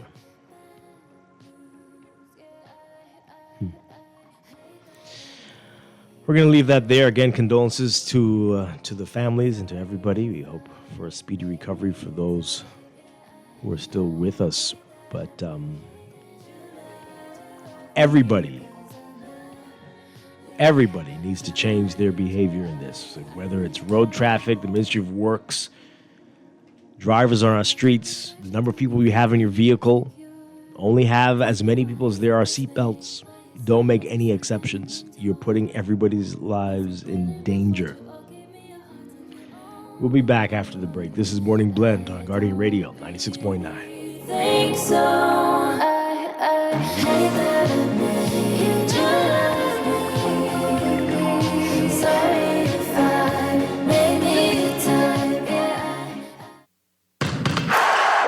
Guess who's back? It's that time again for the 31st annual Michael Scootery Peace on the Streets Basketball Classic. Bring it on. You're a player or a fan. You don't want to miss next July 13th at the Hope Center. Log on to peaceonthestreets.com and register. Come on, everybody, we're going. That's the Peace on the Streets Basketball hopes instead of guns. Game time. Nassau, your next career opportunity awaits. Join the Great Stirrup Key Job Fair on Monday, June 29th and Tuesday, June 30th from 10 a.m. to 3 p.m. at the Department of Labor, Carmichael Road. We're hiring certified lifeguards, landscapers, restroom attendants, cooks, assistant cooks, kitchen attendants, beach and yard attendants, environmental managers, assistant safety managers, and more. Bring your resume, passport, NIB card, and police record. Take the next step in your career with Great Stirrup Key. Tired of banks forcing you to use technology to bank the way they want you to? Your convenience is important. So no matter what your banking needs, Commonwealth Bank's friendly staff are always available in branch for that personal one-on-one service. But when you choose technology, our online and mobile banking app offers you state-of-the-art functionality. The choice is yours. Commonwealth Bank. Bank the way you want. In the world of business, technology is not a choice, it's a necessity. And for businesses that demand excellence, there's only one choice for unparalleled support and cutting-edge technology. Custom Computers. You have challenges and we have solutions. Computing, networking, storage, and printing for enterprises large and small, aligned with premium brands like HP, Microsoft, Konica Minolta, and more. Get tech done the right way with Custom Computers. Call the Know-How team at 396-1101. Southwest Plaza has so many stores, I've been trying to find a sensible way to list them all. There's CBS Bahamas, the Ashai Institute, BENC Snack World, Bamboo Shack Bahamas, there, the Athlete's Foot and BTC, Games and More, John Bull Fine Threads, Alive, Bahari, Dairy Queen, 700 Wines and Spirits, Sandy's Clocks and Island Luck, Starbucks and Lowe's Pharmacy, plus Marco's Pizza and Lorraine. Southwest Plaza, what a wide array of stores. Southwest Plaza, stop by today and explore. At Star General, you can go gold. Comprehensive car insurance covers loss or damage from accidents, fire, theft, and third-party liability. But the Gold package gives you increased coverage for rental car and windscreen, personal accident, medical benefits, deductible waiver, and 24-hour roadside assistance where available. Our Star General Gold package also gives you up to $2,500 for accidental damage to a rental car anywhere in the Bahamas. Go gold with Star General. Insurance made simple. Wake up and cash in with Everybody Wins Live. For the entire month of June, every purchase made between 6 a.m. and 10:30 a.m. at participating stores gives you a chance to win exciting prizes, surprise rewards, and qualify for our early bird morning spend. Slay. Catch those early hours, play big, and have a shot to win even bigger in the month of June. More hours, more fun, and more opportunities to win. Only at Everybody Wins Live, where the early bird always wins. Terms and conditions apply. Remember to game responsibly. Come, let's celebrate the Bahamas' independence. Stop by Janae's Uniform Center and get 30% off selected Independence Polo items. Get an additional 10% volume discount for 30 or more pieces. Net items excluded. The net items, Janae's unique limited edition Independence tees. Don't forget the black, gold, and aquamarine ribbons in various sizes to decorate the home or office. Visit Janae's Chesapeake Road or text the Janae's digital team at 817-3295 or email sales@janae's.com or www.janae's.com. Happy Independence, Bahamas from Janae's. This is Guardian Radio 96.9 FM, streaming on GuardianTalkRadio.com and the Guardian Radio app, Nassau, Bahamas.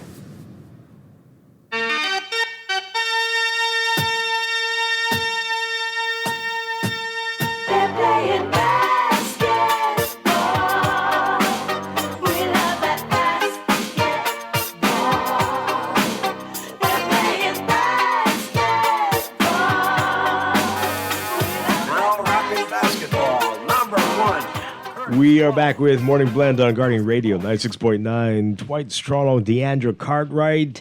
Changing gears for a bit as we are gearing up for the annual Peace on the Streets Basketball Classic. Pastor Carlos Reed in studio with us. Good to see you as always. It's always good to see you. Like I say, I like that new look with the gray. The gray and Trying the to be like you. Bald and gray bearded. Yeah. You get the ball too. All right, okay. So y'all saying y'all are twins in the studio right now? I guess so. All right, so we're going to talk about Peace on the Street in a bit, but we're just hearing the murder overnight, a 22-year-old. We're still having issues.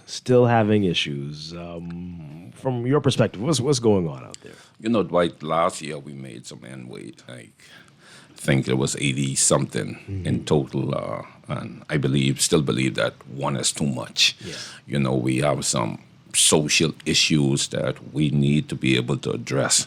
And I believe that we are reaching a state in our country where we have to stop depending upon, agencies to solve the problem.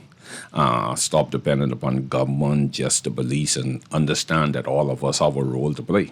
You know, government can't stop a man that feels like he's being wrong by his girlfriend, his wife, or something, from taking a knife or a gun and ending a life. Right. You know, that means that we got to put a police to stay with every citizen of the Commonwealth of the country.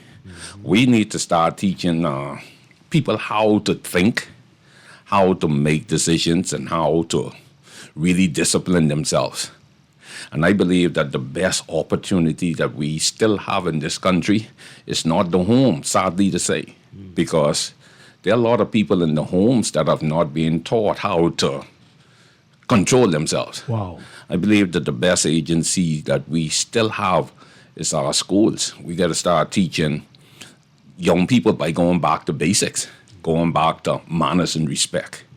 You know, last year, beginning of the last school year, the Ministry of Education decided that let's bring some order into our schools. Let's start to bring some discipline. And they went on a crusade to really bring the uniform structure back, right? And they were talking about the young men and the young ladies here.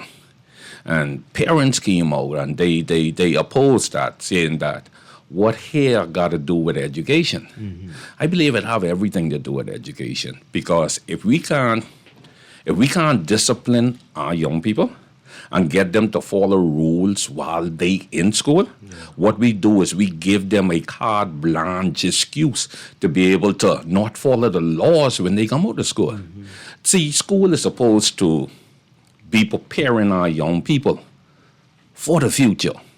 You can't go on a job and tell the boss you don't feel this is right. Mm-hmm. You know, this if let's say some of these young people, they come out of school, they go to Atlantis to work. And Alana say, look, this is the uniform. You can't say, well, all right, I feel this is right. Mm-hmm. And this is a problem that a lot of employers are having now, where people want to come in and bring their own philosophy on people's job. Mm-hmm. because I don't believe that we setting the right foundation in building the kind of citizens that we want to see in the future. I just came out of Freeport this weekend, where he sat in this seminar on parenting, right? And I believe that this is what we have to build. We have to build like the parent structure. And one of the things that it says is that we got to build our children to be the right spouse to somebody or the right employer for somebody. We can't continue to train children to be children, because eventually they're going to become adults. So we have to build children to become adults. And I believe that is where the problem is. The problem is not in violence. Violence is only a symptom of what the real issue is. The issue is that we are not teaching our people how to make good choices, how to restrain themselves. And we have to go back to basics. You know, young people today, they'll pass you on, like they'll come in a room, they'll pass you and not say anything. When we were younger, that couldn't happen. Right. You know, there was something called respect, manners. You walk into a room where you see somebody, you say, good morning, good afternoon. And even if they say it, Dwight, they say it under their voice. Yeah. Like you'll see an older person come into a room and they'll say good morning, so everybody, you know, and that's something I do. If I go in Starbucks, good morning, you know what I mean? Because I'm speaking to everybody just doing it because somebody tell me to do it. You see, now they walk in, they'll say good morning. What happened? You didn't say good morning. I said it. Who did you say it to? You said it to yourself. Right. And we have to get people comfortable that manners and respect will take you around the world. Well, why do you think we've lost some of that? I mean, because those people's parents know this. What happened? What's changed? I believe that we have become emotional, where people think with emotion rather than facts. 2 plus 2 is what? What is 2? 4. Yeah. Does it change based? I thought so. I was just like, oh man. Does it change based upon how you feel? That is the fact. And this is where we have to start teaching. We got to start teaching people facts that look at this world out there. This ain't a good world waiting on you. You know, this is a cruel world waiting to eat you up. So we have to prepare people based on that. You know, I'm writing my 5th book right now called The Hard to Build. And why this was so important to me is because when I was growing up, people always used to tell me, Carlos, you need to find yourself. But Dwight, how could you find what never existed? Whatever you want good in life, you got to build. And if I believe that if we start building young people with that concept, that we're building them, we're not just going through the process just to say we're building, but we're building intentionally. The first thing you would do if you want to build a house is first get a plan. What is the plan for this young people? What are we building for your own children? What are you building? At the end of the day, what do you want to see? Wow. So when do we start? We need to start at children much younger than we think? From 3, 4? I believe it starts from even before you start dating. You got to start thinking not just about you. You got to start thinking about the kind of children that you want to bring into this world. Before they're born. Before. Yeah. So now you know what you need to date in order to bring the kind of children what you say that you want. And if you all don't agree, well, then don't go down that road. Don't go that way. Yeah. You see what I'm saying? See, when God created man, he saw that man was lonely. So the Bible says that God created a suitable helper for him. Before God gave man a woman, he gave him purpose. So what we are doing, we've created a society where everybody feels I just have to have a woman or I just have to have a man, but not on purpose. Yeah. We're not we're not dating on purpose. Right. So even when people date, right, where do they go? To the movies? You can't talk in the movie. I believe dating should be like an interview. You know, tell me about yourself. You know, what are your intentions? What are your goals? So at the end of the day, I could decide whether this is in line with the kind of children that I want to bring in this world. You know, before you date, right? You need to go to the parents' house. See if everybody's mind is intact. Oh boy. Make sure that you ask them if if certain things running like their family trade. You go to the home, see if the house is clean. Because if the house ain't clean there, what kind of house you expect that you're gonna have? See how they bring up their children, so you could know, wait, what is in my future? So I believe that like bringing up children starts like even before you decide who you're gonna have the children with, so you could know what type of person you need to date to have the kind of children that you say that you want to have. Wow. Now, I didn't know this. This is something that just came to me later on in life. Mm-hmm. And I believe that this is why it's imperative that older people share their experience with younger people, but at the same time, younger people need to be open to want to hear what the older people have to say. Very much so. We have to do a special show and bring you back to talk about that. That is a good discussion right there. Okay, so let's get into peace on the streets. What year are we in now? 31 years. Wow. 31 years. 31. Mm-hmm. We started this back in 1994. Mm-hmm. And when we started with basically 8 teams. Mm-hmm. 8 teams. We have grown into 6 divisions now within each one of those divisions. So God has really used us to really impact, and our motto is shooting hoops instead of guns. Mm-hmm. I believe in this so much that I believe if we could get young people on like the basketball court, chances are we could keep them out the magistrates. Oh yeah, absolutely. All right, so right now what's going on? Give us the dates and then tell us what's happening in the lead up to it. Okay, the dates are from July 13th, that starts on a Monday night, and then we climax on the 19th over at the Kendall Isaac Gymnasium. The tournament is going to be held at the Hope Center. That's located on the corner of Bahama Games Boulevard and University Commons. And we're going to climax with all of our championship games, our 3-point shootout, which is being sponsored by Mr. Shippett. The slam dunk contest being sponsored by Joey's restaurant out there on Arawaki. And then we have the game that so much people looking forward to. That's the game between the pastors and the politician. And this year they added some ballers to the politician team. So you're going to have persons like J. Felipe from the F&M side. You're also going to have the Nari Roll from the F&M side, Shannon Just don't say Rick Fox is playing. But I know if he got no knees, you know what I mean? But I like to put a couple elbow on him, you know what I mean? But you know, it's going to be a fun thing. And why this game is important to us this year, we just came out of political season. And I believe like just being able to bring the different sides together, the different opponents together to play on one team, so it shows that we could go through the season, but we don't stop being Bahamian. Right. We still could come together for one common goal and say, but look, we need some peace on our streets. Yeah, definitely. What night is that going to be? That's on the 19th. That's a Sunday evening. You know, we get started from 4 p.m. That evening, play all of our championship games, the 16 and under, the 20 and under, the church, and we added 2 different divisions this year.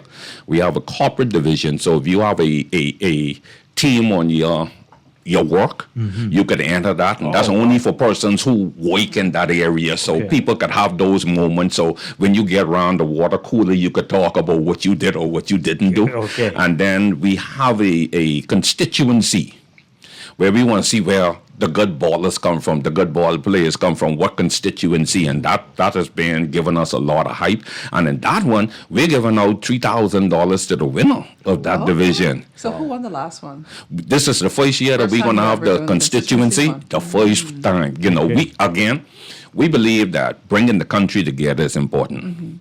You know, older folks know how to separate we could pull for the Lakers or Boston, but at the end of the day, we realize that we got a life to live. Yeah. You know, in this room, I know that all of us like root for different junk in the go. Now I'm a Sox in at heart. What do you do? It's a hard question now because there's two different Valley Boys, so I don't know. So you don't know which one to pull for. Not too sure.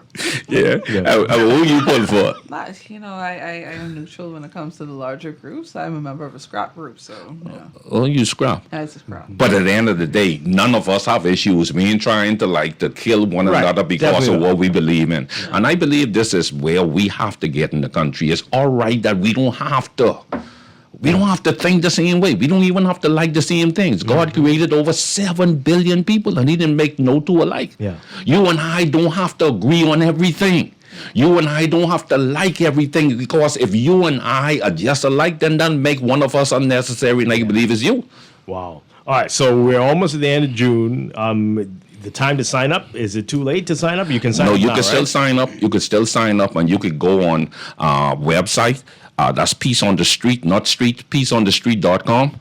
And you could sign up your team, get your team involved. You still get some time. I think you still get about a week to sign up. Okay. And after that week, we close out and we go into action. Mm-hmm. Wow. All right. Anything else that people need to know about the tournament this year? I believe that this tournament is basically been named in the recognition of my brother, Michael Scooter Reed, who gave his life to sports. You know, he died multiple myelomas, a form of cancer, in 2020. And we need to do more to remember persons that make contributions in our country. And we want people to come out and support our efforts. Yes, we've been doing this.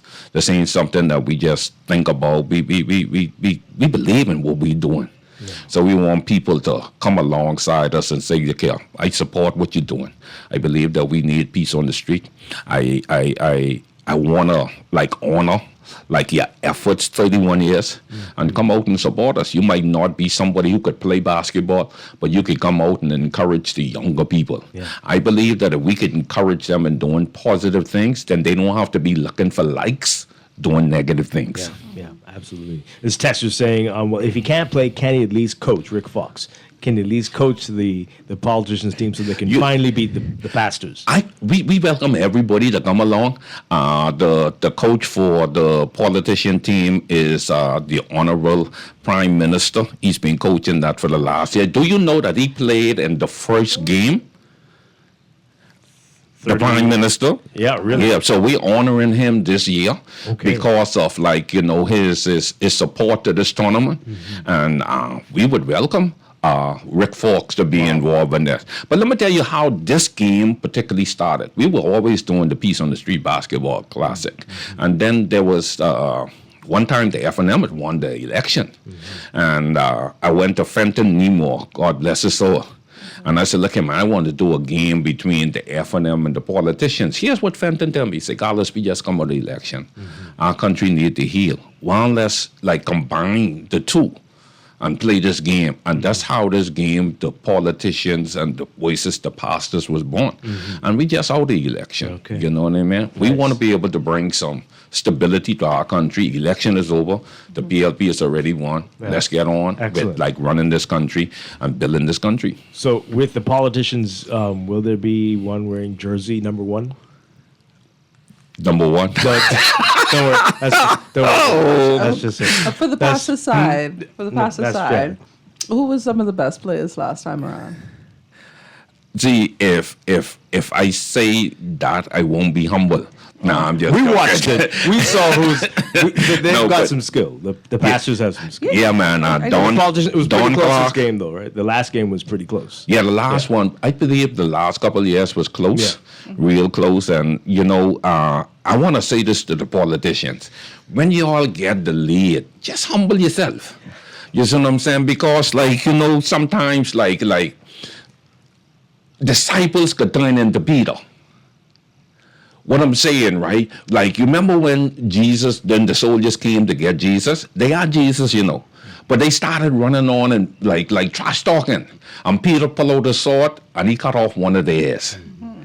What I'm saying, when you're all up, relax yourself. Don't start like celebrating too quick because sometimes like that old school balling come out of us. Yeah. All right. So remind folks the dates and what they need to do to be a part of all of this. We get started on the 13th. That's on Monday, July 13th. You could come down to the Hope Center, be a part of that, whether you're a player or you're a fan. And then on the 19th, we need all of you, the whole country, to come on out to the Kendall Isaac Gymnasium. And what you'll be showing us is that, look here, we support your efforts. 31 years of doing this, we support your efforts. And not only that, you get to see like some good ball playing because all of our players are here from college. They're back here. You know, our slam dunk contest is off the chain, and it's a good entertainment. And guess what? You're going to have some good food as well. Okay, wonderful stuff. Always a lot of fun. Pastor Carlos Reed, thank you for being here this morning. Peace on the Streets back in just a few days. Hey, yes, sir, just a few days. Time is flying. Thank you so much for everything you do, and thank you for being here this morning. Thank you for having me. All right, we're going to break for news and be back a lot to talk about in business. Stay with us here on Guardian Radio 96.9. And number 33, my man, Kareem, is the center of my stunning team.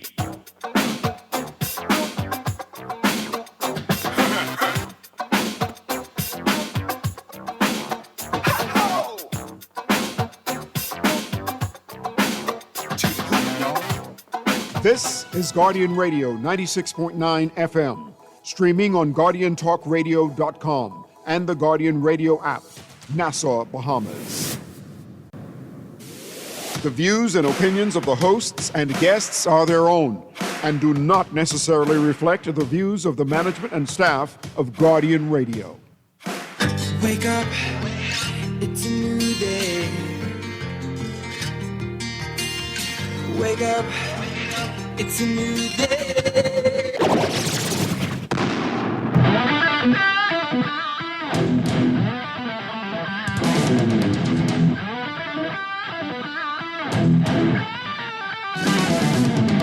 Good morning and welcome to Morning Blend Business on this Monday, June 29th, 2026. Welcome back to our Morning Blend listeners. Once again, I'm Dwight Strachan along with DeAndre Cartwright.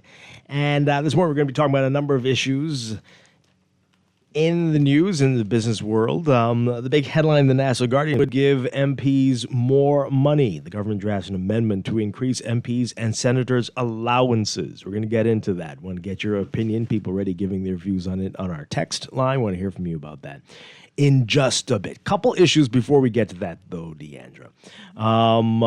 Have you received your BPL bill yet? No.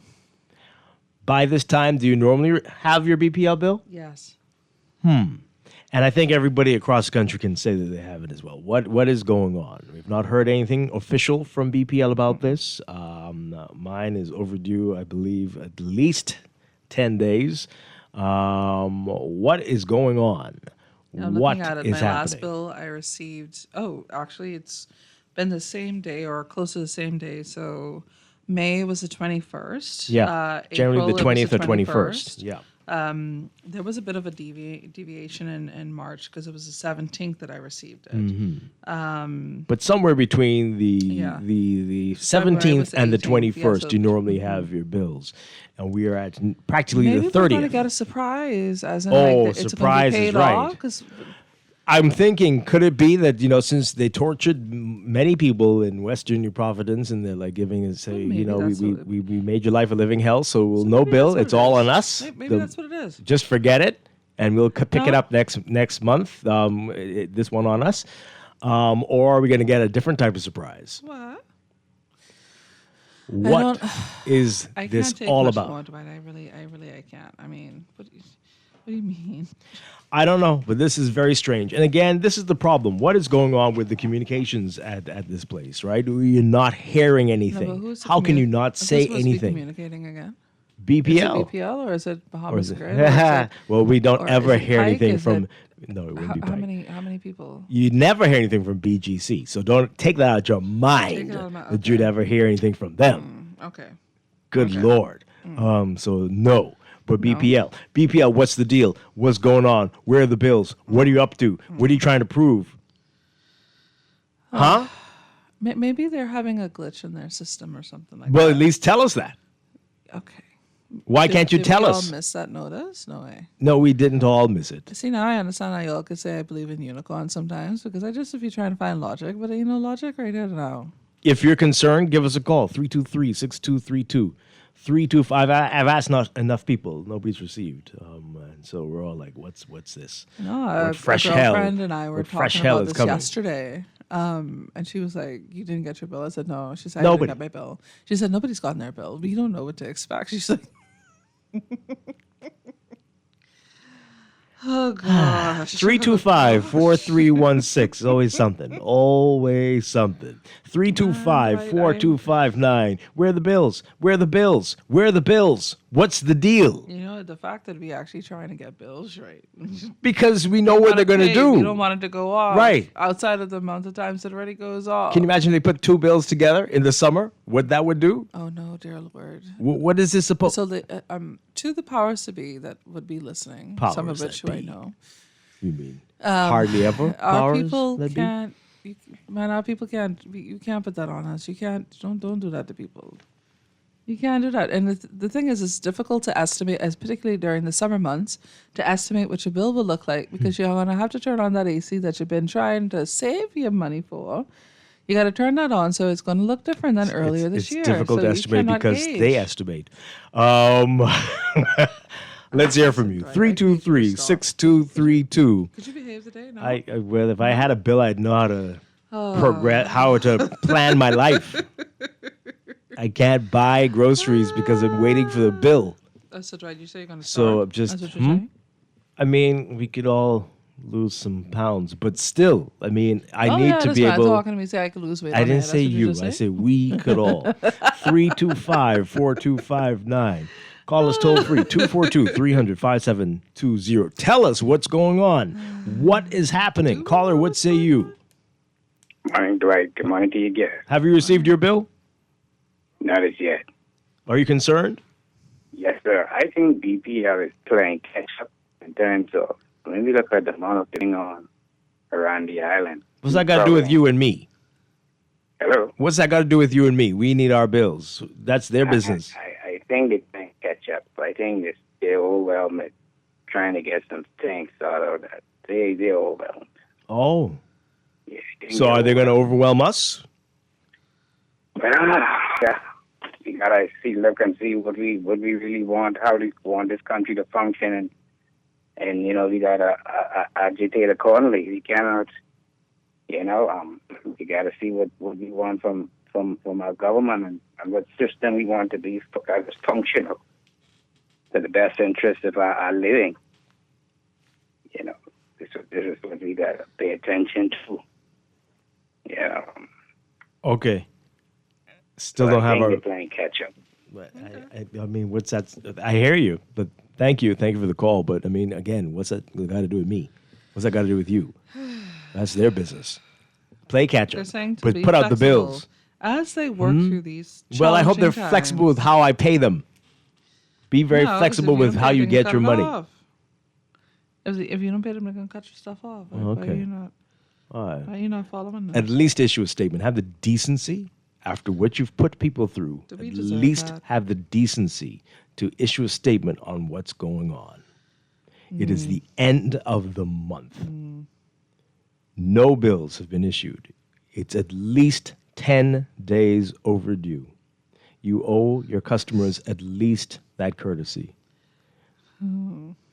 People all over the country have gone barely a day with full electricity, but you can't tell people what's really happening with you all. Listen, I was so upset when I came back from Long Island. I was like, okay, I have stuff. I don't need to go to the food store. I hope my milk spoiled, my yogurt spoiled, everything spoiled.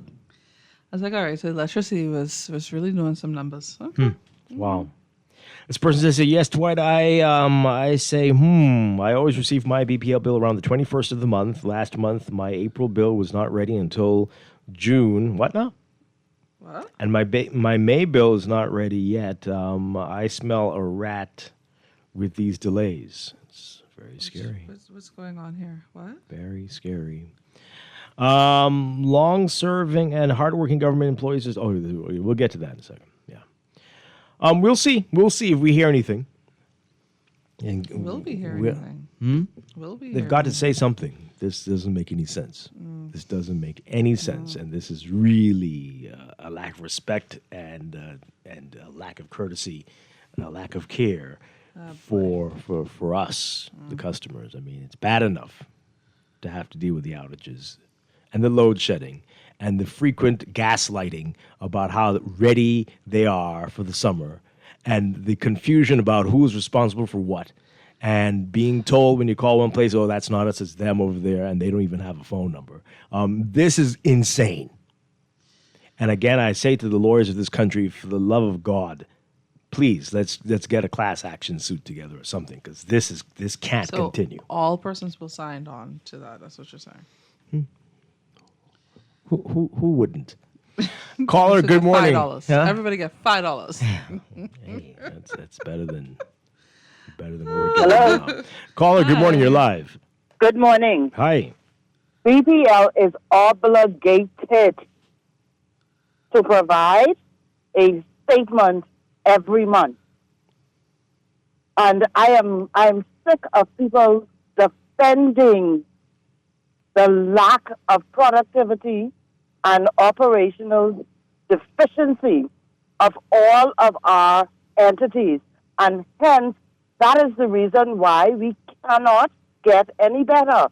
We need to begin to have a paradigm shift where productivity and expectations meet the need of good customer service. It is high time that we do away with defending utter foolishness.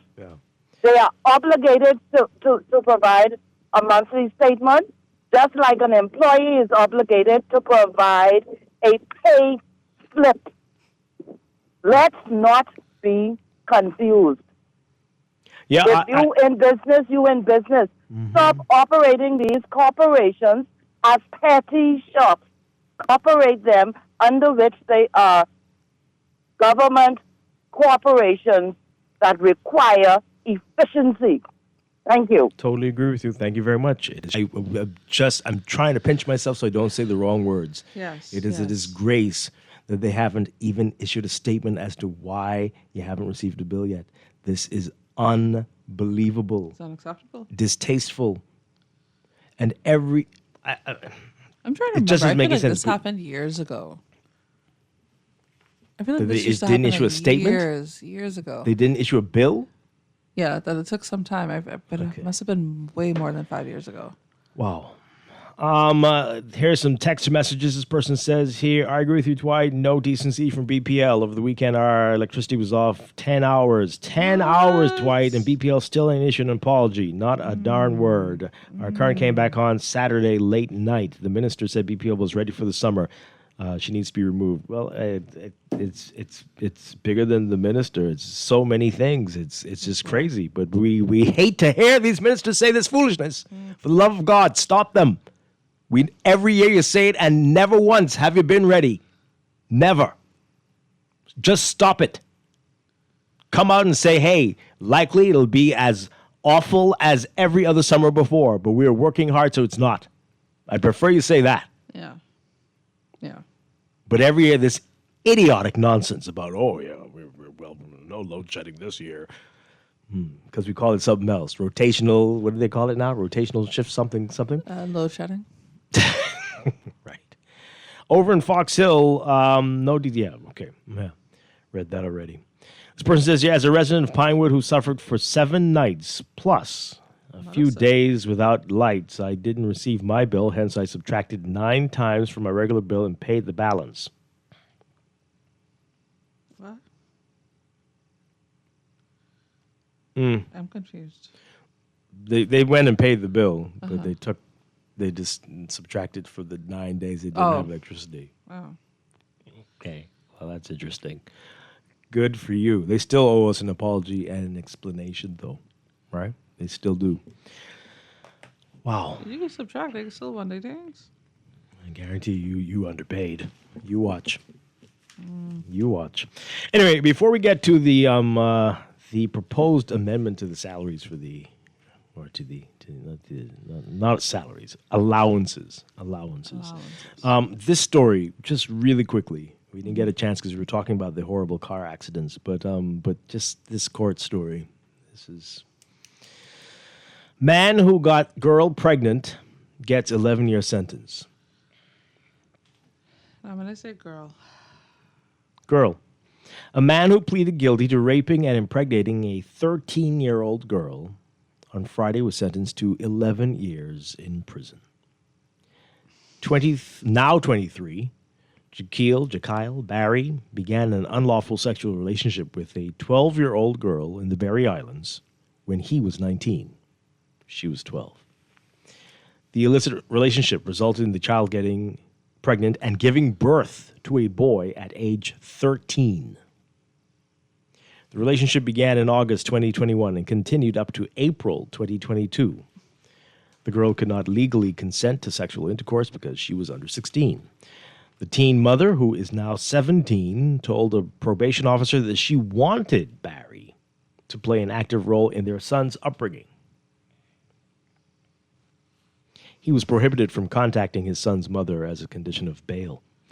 Before his trial began, Justice Renee McKay in October 2025, Barry pleaded guilty to 11 counts of unlawful sexual intercourse without a plea deal.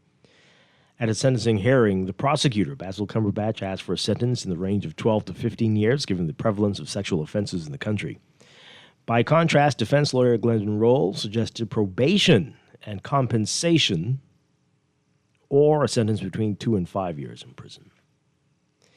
In passing sentence, McKay noted that Barry's victim's grandmother,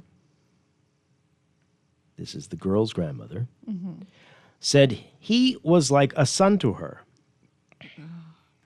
That don't make... He visited her home often and sometimes slept over. Was this before? Sorry. While at that home, he had sexual relations with the minor on multiple occasions. Justice McKay said, quote, the convict abused his access to and familiarity with the virtual complainant. He took sexual advantage, engaged in sexual intercourse with her on numerous occasions at her grandmother's residence. As a result, the virtual complainant became pregnant, and the convict is the child's biological father. I also take into account the adverse and potentially enduring effects that the unlawful sexual encounters may have on the virtual complainant. At a tender age, she was placed in the position of assuming the responsibilities of motherhood. 13, folks, 13. Albeit with the support of family members. I regard the convict's exploitation of the virtual complainant's vulnerability, the repeated nature of the offense, the age and surrounding circumstances of the unlawful sexual intercourse, and the resulting pregnancy as serious aggravating factors. McKay said the victim was a child who should have been protected from Barry's predatory conduct. In mitigation, McKay considered his remorse and desire to be involved in his son's life and to be a positive role model. McKay also considered the death of Barry's mother, who had assisted in rearing his child while he was on remand, awaiting sentencing. Barry also had a difficult upbringing, dropped out of school at 9th grade, and didn't know his father. So he was sentenced to concurrent sentences of 11 years with credit for time spent on remand.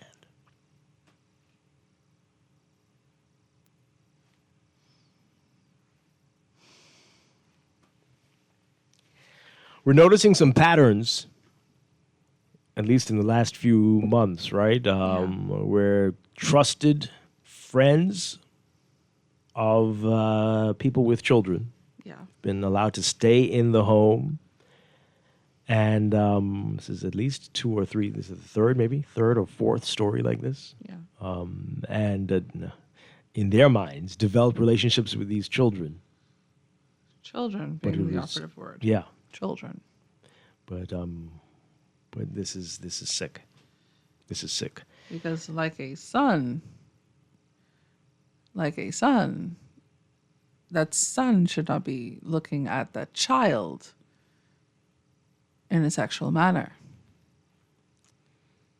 How is...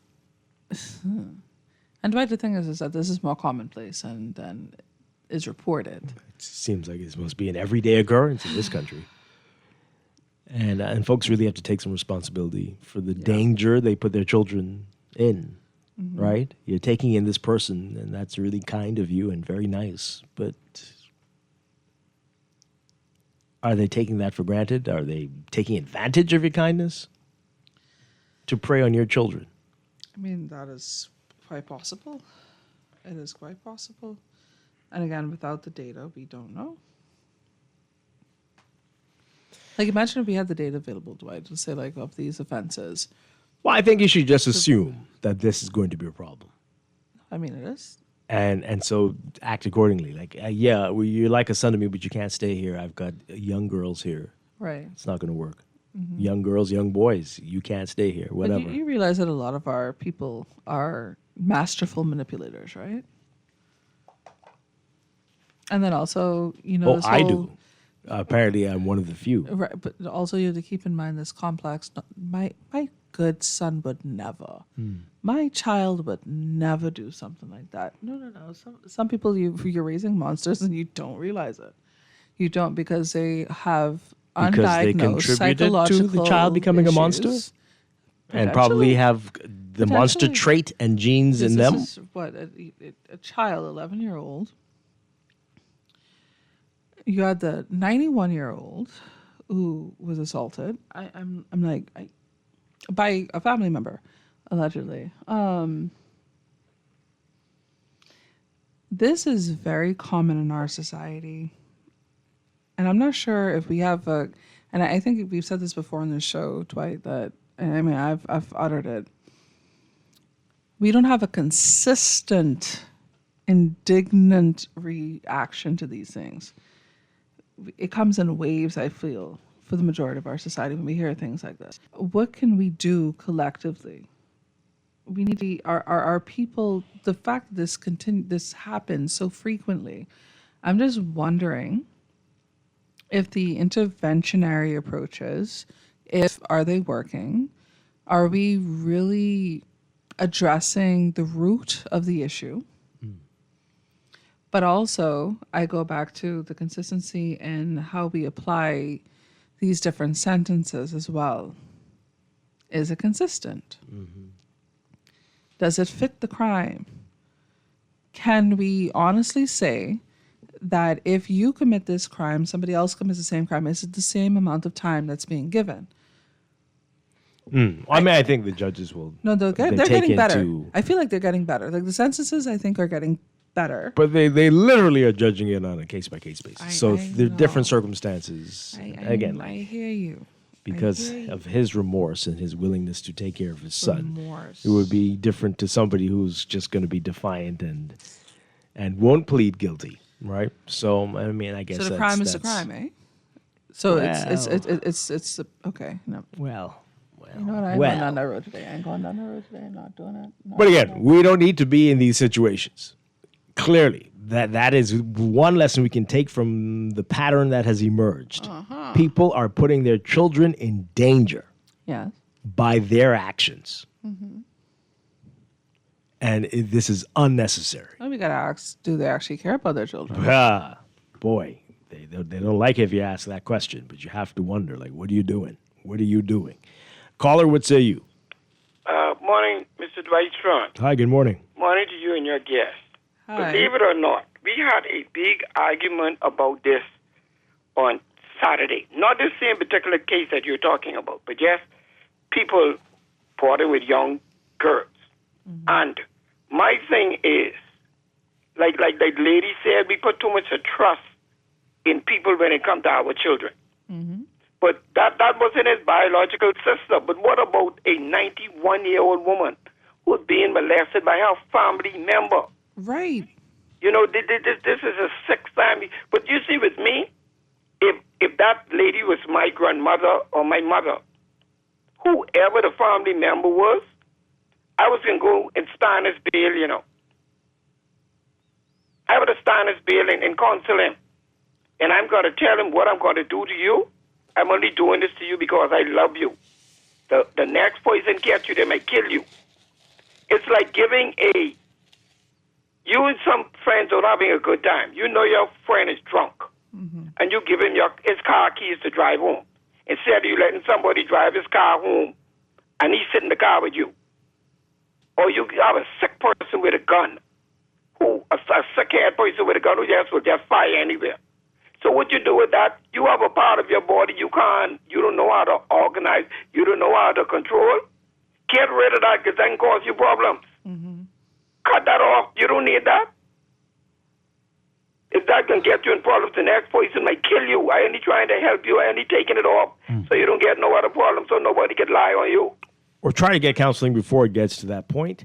Let people know that you are having issues, you're having some weird thoughts, and that you need help. And let people try their best. Maybe you need medication right before it gets to this place. But I hear you. Thank you very much for the call. Let's take this one before we have to take a quick break. Good morning, caller. You're on the air. Are you there? No. Okay. This message as we go to the break, back to BPL. Someone says, where is IRCA? Someone should be investigating if a company took investor money for a service that they cannot provide. Okay.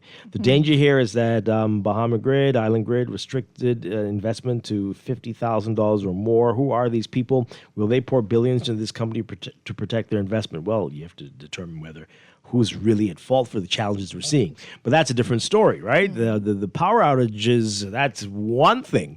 We're talking about just billing and a lack of communication. This is really, really ridiculous. So it's so many things. So many things. This texter says here that there are some sick people in the world. I guess whatever happened to the cat of nine tails, please don't text us nonsense for the love of God, because that does not, what does that do? Does that help anybody? That only inflicts more pain, unnecessary pain. That is not going to do what you think. Stop. But yeah, it is sickening how sick people, and that's a sick way to deal with sick people. So, the politicians and their cronies need counseling. Okay. I guess that's interesting. You want to squeeze that in before we go to the break? I do want to talk briefly about the proposal. It doesn't look like it's going to go anywhere. I don't know, but let's... Caller, quickly. Good morning. You're on the air. Good morning to both of you. Hi, good morning. Heartfelt condolences goes to the family of all those who have lost loved ones. May God strengthen them at this time. But Mr. Strachan and Ms. Cartwright, quickly. I think they need to give a few of those years to the grandmother. Oh, boy. As you said before, too many parents, grandparents, etc., expose their children to ill. And it's sickening, because when you're responsible for children, you have to remember you are that, totally responsible for their well-being, their food, their clothes, whatever. You're supposed to protect them. But, we are people, we just like things, I'm not saying that this is what happened, but many times somebody goes, they're bringing me a couple dollars, so I'll take the chance. Both of you have a pleasant morning. My goodness. Okay. Wow, that's rough. I hear you, though. She has to take some responsibility. I think that is indeed a part of the challenge, where your family members, the ones who are responsible for your caretaking, they're not taking responsibility, or they're taking other things to pass on that responsibility. My goodness. Wow. All right, we're going to take a break. We'll be back in just a bit. This is Morning Blend Business on Guardian Radio 96.9. See how they fly. When my mama come see the crow. See how they fly. When my mama come see the crow. See how they fly. They go, let's go. See how they fly. Fly right down and out of go. See how they fly. Hey folks, thanks for your patience. We'll be taking off very shortly. You should be wheels up in about 40 minutes. And due to a bumpy ride, snacks and beverage service has been suspended. AC has given us some trouble. Sorry folks. And Wi-Fi is out. And so is the entertainment. Yeah, I'm sorry about the smell, folks. We are aware. I know. There's one more quick note. We are going to have to deplane. Come on! We're like the plane ride that isn't a nightmare. CG Atlantic Agents and Brokers. Good like that. Planning for retirement can be overwhelming, but with CFAL, it doesn't have to be. We offer tailor-made individual, group, and pension solutions that take the guesswork out of retirement planning. Whether it's for you or your company, don't leave your future to chance and let the trusted hands of CFAL's experts guide you toward peace of mind and financial stability. Low upfront costs and affordable monthly payments make it easy for you to build wealth so you can live well. Visit us at cfal.com to start on your path toward financial freedom. CFAL, growing wealth for future generations. Are you a tourism business owner or ready to become one? At the Tourism Development Corporation, we work with tourism entrepreneurs at every stage, turning ideas into thriving businesses and helping existing ones grow. From business development support and funding opportunities to targeted initiatives and strategic partnerships, we're here to help you take that next step. Build your future in tourism with the Tourism Development Corporation. Visit tdcbahamas.com to learn more. Lace up, Bahamas, it's time to move. Join the Water and Sewage Corporation's 50th anniversary Fun Run Walk, Saturday, July 4th. Whether you're 12 and under or 60 plus, there's a category for you. Registration is $35 adults, $15 for kids, and the first 150 get free anniversary merch. Registration opens 5 a.m., race time 6 a.m. sharp. Check our social pages for details and to register. 50 years of nation building. The future flows through us. See you at the starting line. Put more money back in your pocket with the Fidelity Debt Consolidation Loan. Why pay more when you can pay less? Reduce your monthly debt payments down to one low, easy payment. Apply for a Fidelity Debt Consolidation Loan today. Call 356-7764. Fidelity, we're good for you.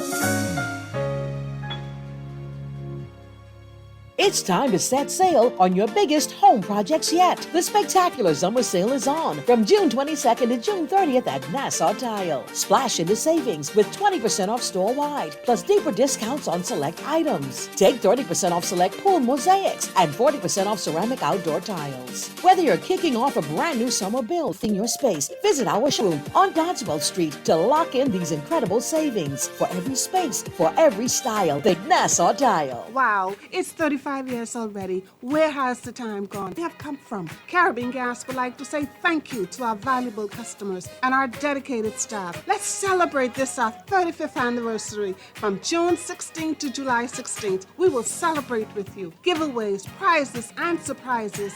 If you spend $50, you are eligible to win a 100-pound cylinder, 50-inch TV gas stove, AC unit, and much, much more. Visit us on Gladstone Road, Caribbean Gas. It's our 35th anniversary. Let's celebrate!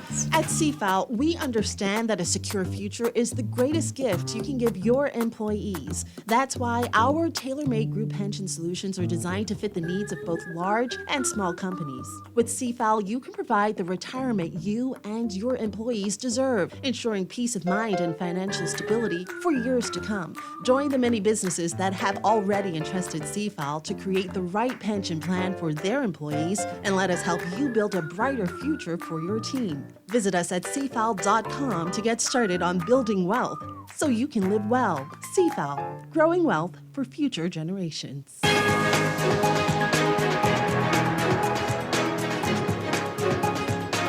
It is time for your morning business report, brought to you by CFAL.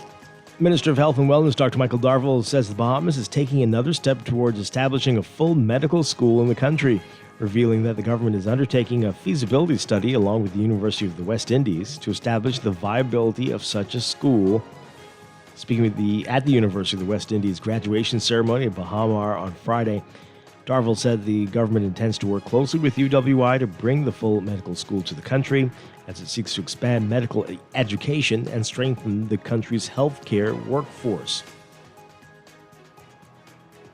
The National Health Insurance Authority issuing a statement seeking to reassure patients that its provider network remains stable despite recent concerns over physician payments, insisting it has received no requests from healthcare providers to withdraw from the program because of outstanding bills.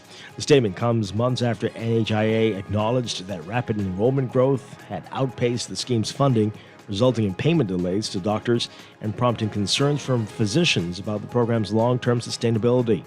In the statement, NHIA said it currently has 140 registered healthcare providers and 17 laboratories serving more than 160,000 registered beneficiaries across the country.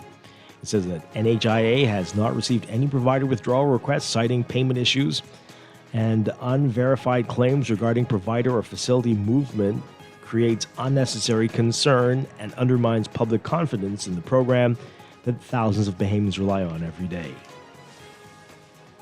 Inflation in the country continued to edge higher in March, with consumer prices rising by 0.35% over the previous month, driven largely by higher costs for clothing, transportation, and healthcare services.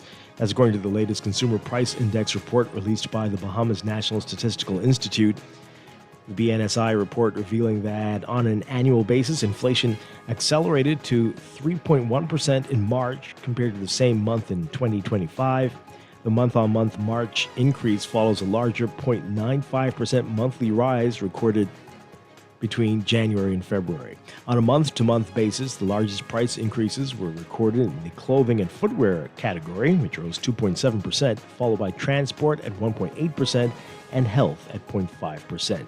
The only major decline was in furnishings, household equipment, and routine household maintenance, where prices fell by 2.1% compared to February. Overseas, Comcast is planning to split itself into two publicly traded companies, one focused on media that would include NBC Universal and Sky, and the other focused on broadband and wireless services. The company is saying today that its board and management team think each company will be better positioned to pursue its own strategic priorities, invest for growth, and create long-term shareholder value as independent entities. The planned move comes after Comcast announced in November 2024 that it was spinning off cable networks such as USA, Oxygen, E!, Sci-Fi, and Golf Channel, as well as CNBC and MSNBC into a new company. Movie ticketing platform Fandango and Rotten Tomatoes were also included. Like other cable companies, Comcast in recent years has shifted its emphasis away from traditional cable towards streaming and other sources of revenue, such as its movie studio, theme parks, and home wireless and internet services.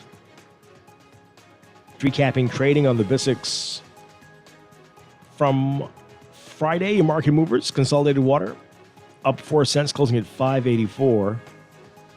And Emira Incorporated up 9 cents, closing at $13.12. The BISX All-Share Index closing at 3,222.04, up 0.14.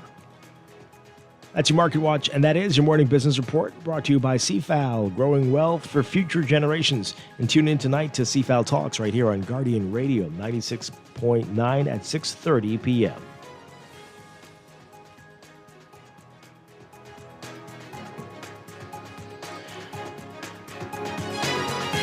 Okay, so it's Deandra. Let's get through this very quickly. Bill would give MPs more money. Government drafts amendment to increase MPs and senators' allowances. So, the Davis administration has drafted an amendment to the Parliamentarians' Salaries and Allowances Act that would grant members of Parliament $32,000 a year and senators $16,000 a year in duty allowances. It's not salaries, it's duty allowances, in addition to their salaries. Our Travis Cartwright-Cal writing about this.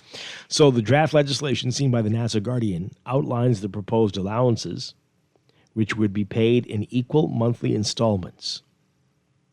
Currently, MPs and senators do not receive a duty allowance. The amendment would increase the amount paid from the consolidated fund to MPs and senators each year. Effectively, MPs would receive a total of $60,000 a year in salary and duty allowance. And senators would receive $28,500 a year. If that MP or senator is in the cabinet, that person would also receive their salary and allowances as a cabinet minister, driving their take-home pay and allowances well over $120,000. Oh, powerful. Doubles? Is that considered double dipping? MPs currently receive a salary of $28,000 a year, while senators receive $12,500. Cabinet ministers already receive ministerial salaries and duty allowances. in addition to their salaries as MPs. The change would allow them to get the duty allowance that would be afforded to them as MPs and or senators. The amendment would also increase the salary of the leader of the opposition from $50,000 to $66,000 a year, and he would receive a $5,000 a year duty allowance, where previously he received none. It is not clear if the Davis administration will move forward with the amendment. One source said yesterday that the government hopes to get the support of the opposition, though an opposition source said that would not happen. The Prime Minister, Deputy Prime Minister, Cabinet Ministers, Parliamentary Secretaries, the Speaker of the House, the Government Whip, Deputy Whip, Opposition Whip in Parliament receive duty allowances now. The amendment would also see the leader of the government business and leader of the opposition business in the House receive a duty allowance of $5,000. If the bill is passed, the Speaker would take home over $140,000 a year. The Speaker currently has a salary of $80,000 and a duty allowance of $3,000.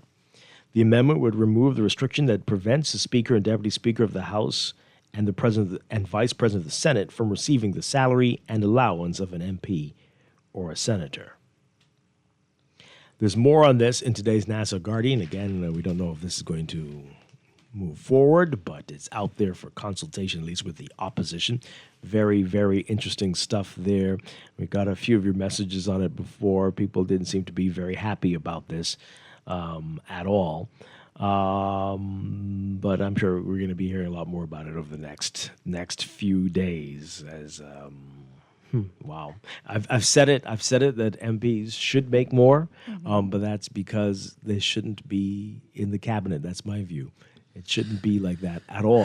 Okay, right? It should be full-time representatives of the Bahamian people who put them there. Right? Serving at the pleasure of the people, not at the pleasure of the prime minister or a president or anything like that. And answerable to us, not shielding us from information because they're protecting their cabinet post, as we've seen before and will continue to see. This system is all messed up. Right. And now we're proposing to do even more foolishness. Money. Because I have no issue with the MPs making this, but you can't be in the cabinet. But that's not going to happen. How many of them are in the cabinet? Everyone. All. No, just count who's not. That's the better way to deal with it. You'll be counting all day. This will be Sesame Street. We'll keep counting. Anyway, interesting stuff. Are there cookies? Where's the Cookie Monster? They're not made of anything tasty. It'd be like mud, dirt, sand. Anyway, pick up today's Nassau Guardian or Guardian Talk, thenassauguardian.com to read more on that story there. We got to go. Again, BPL, where are the bills? Where are the bills, BPL? And where's the excuse? What are you doing? What are you trying to do to us? Are you trying to drive us crazy, BPL? Listen. Where are the bills? They're gonna drop some today. You got to tell us why they're delayed. And are you giving us more time to pay them? They're giving us a discount.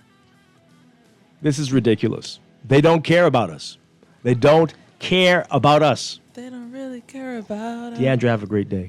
I'll see you next week. Dwight, I will try you too, eh? Please, please. I'll be back tomorrow morning with more Morning Blend and Morning Blend Business right here on Guardian Radio 96.9. Where's the bill?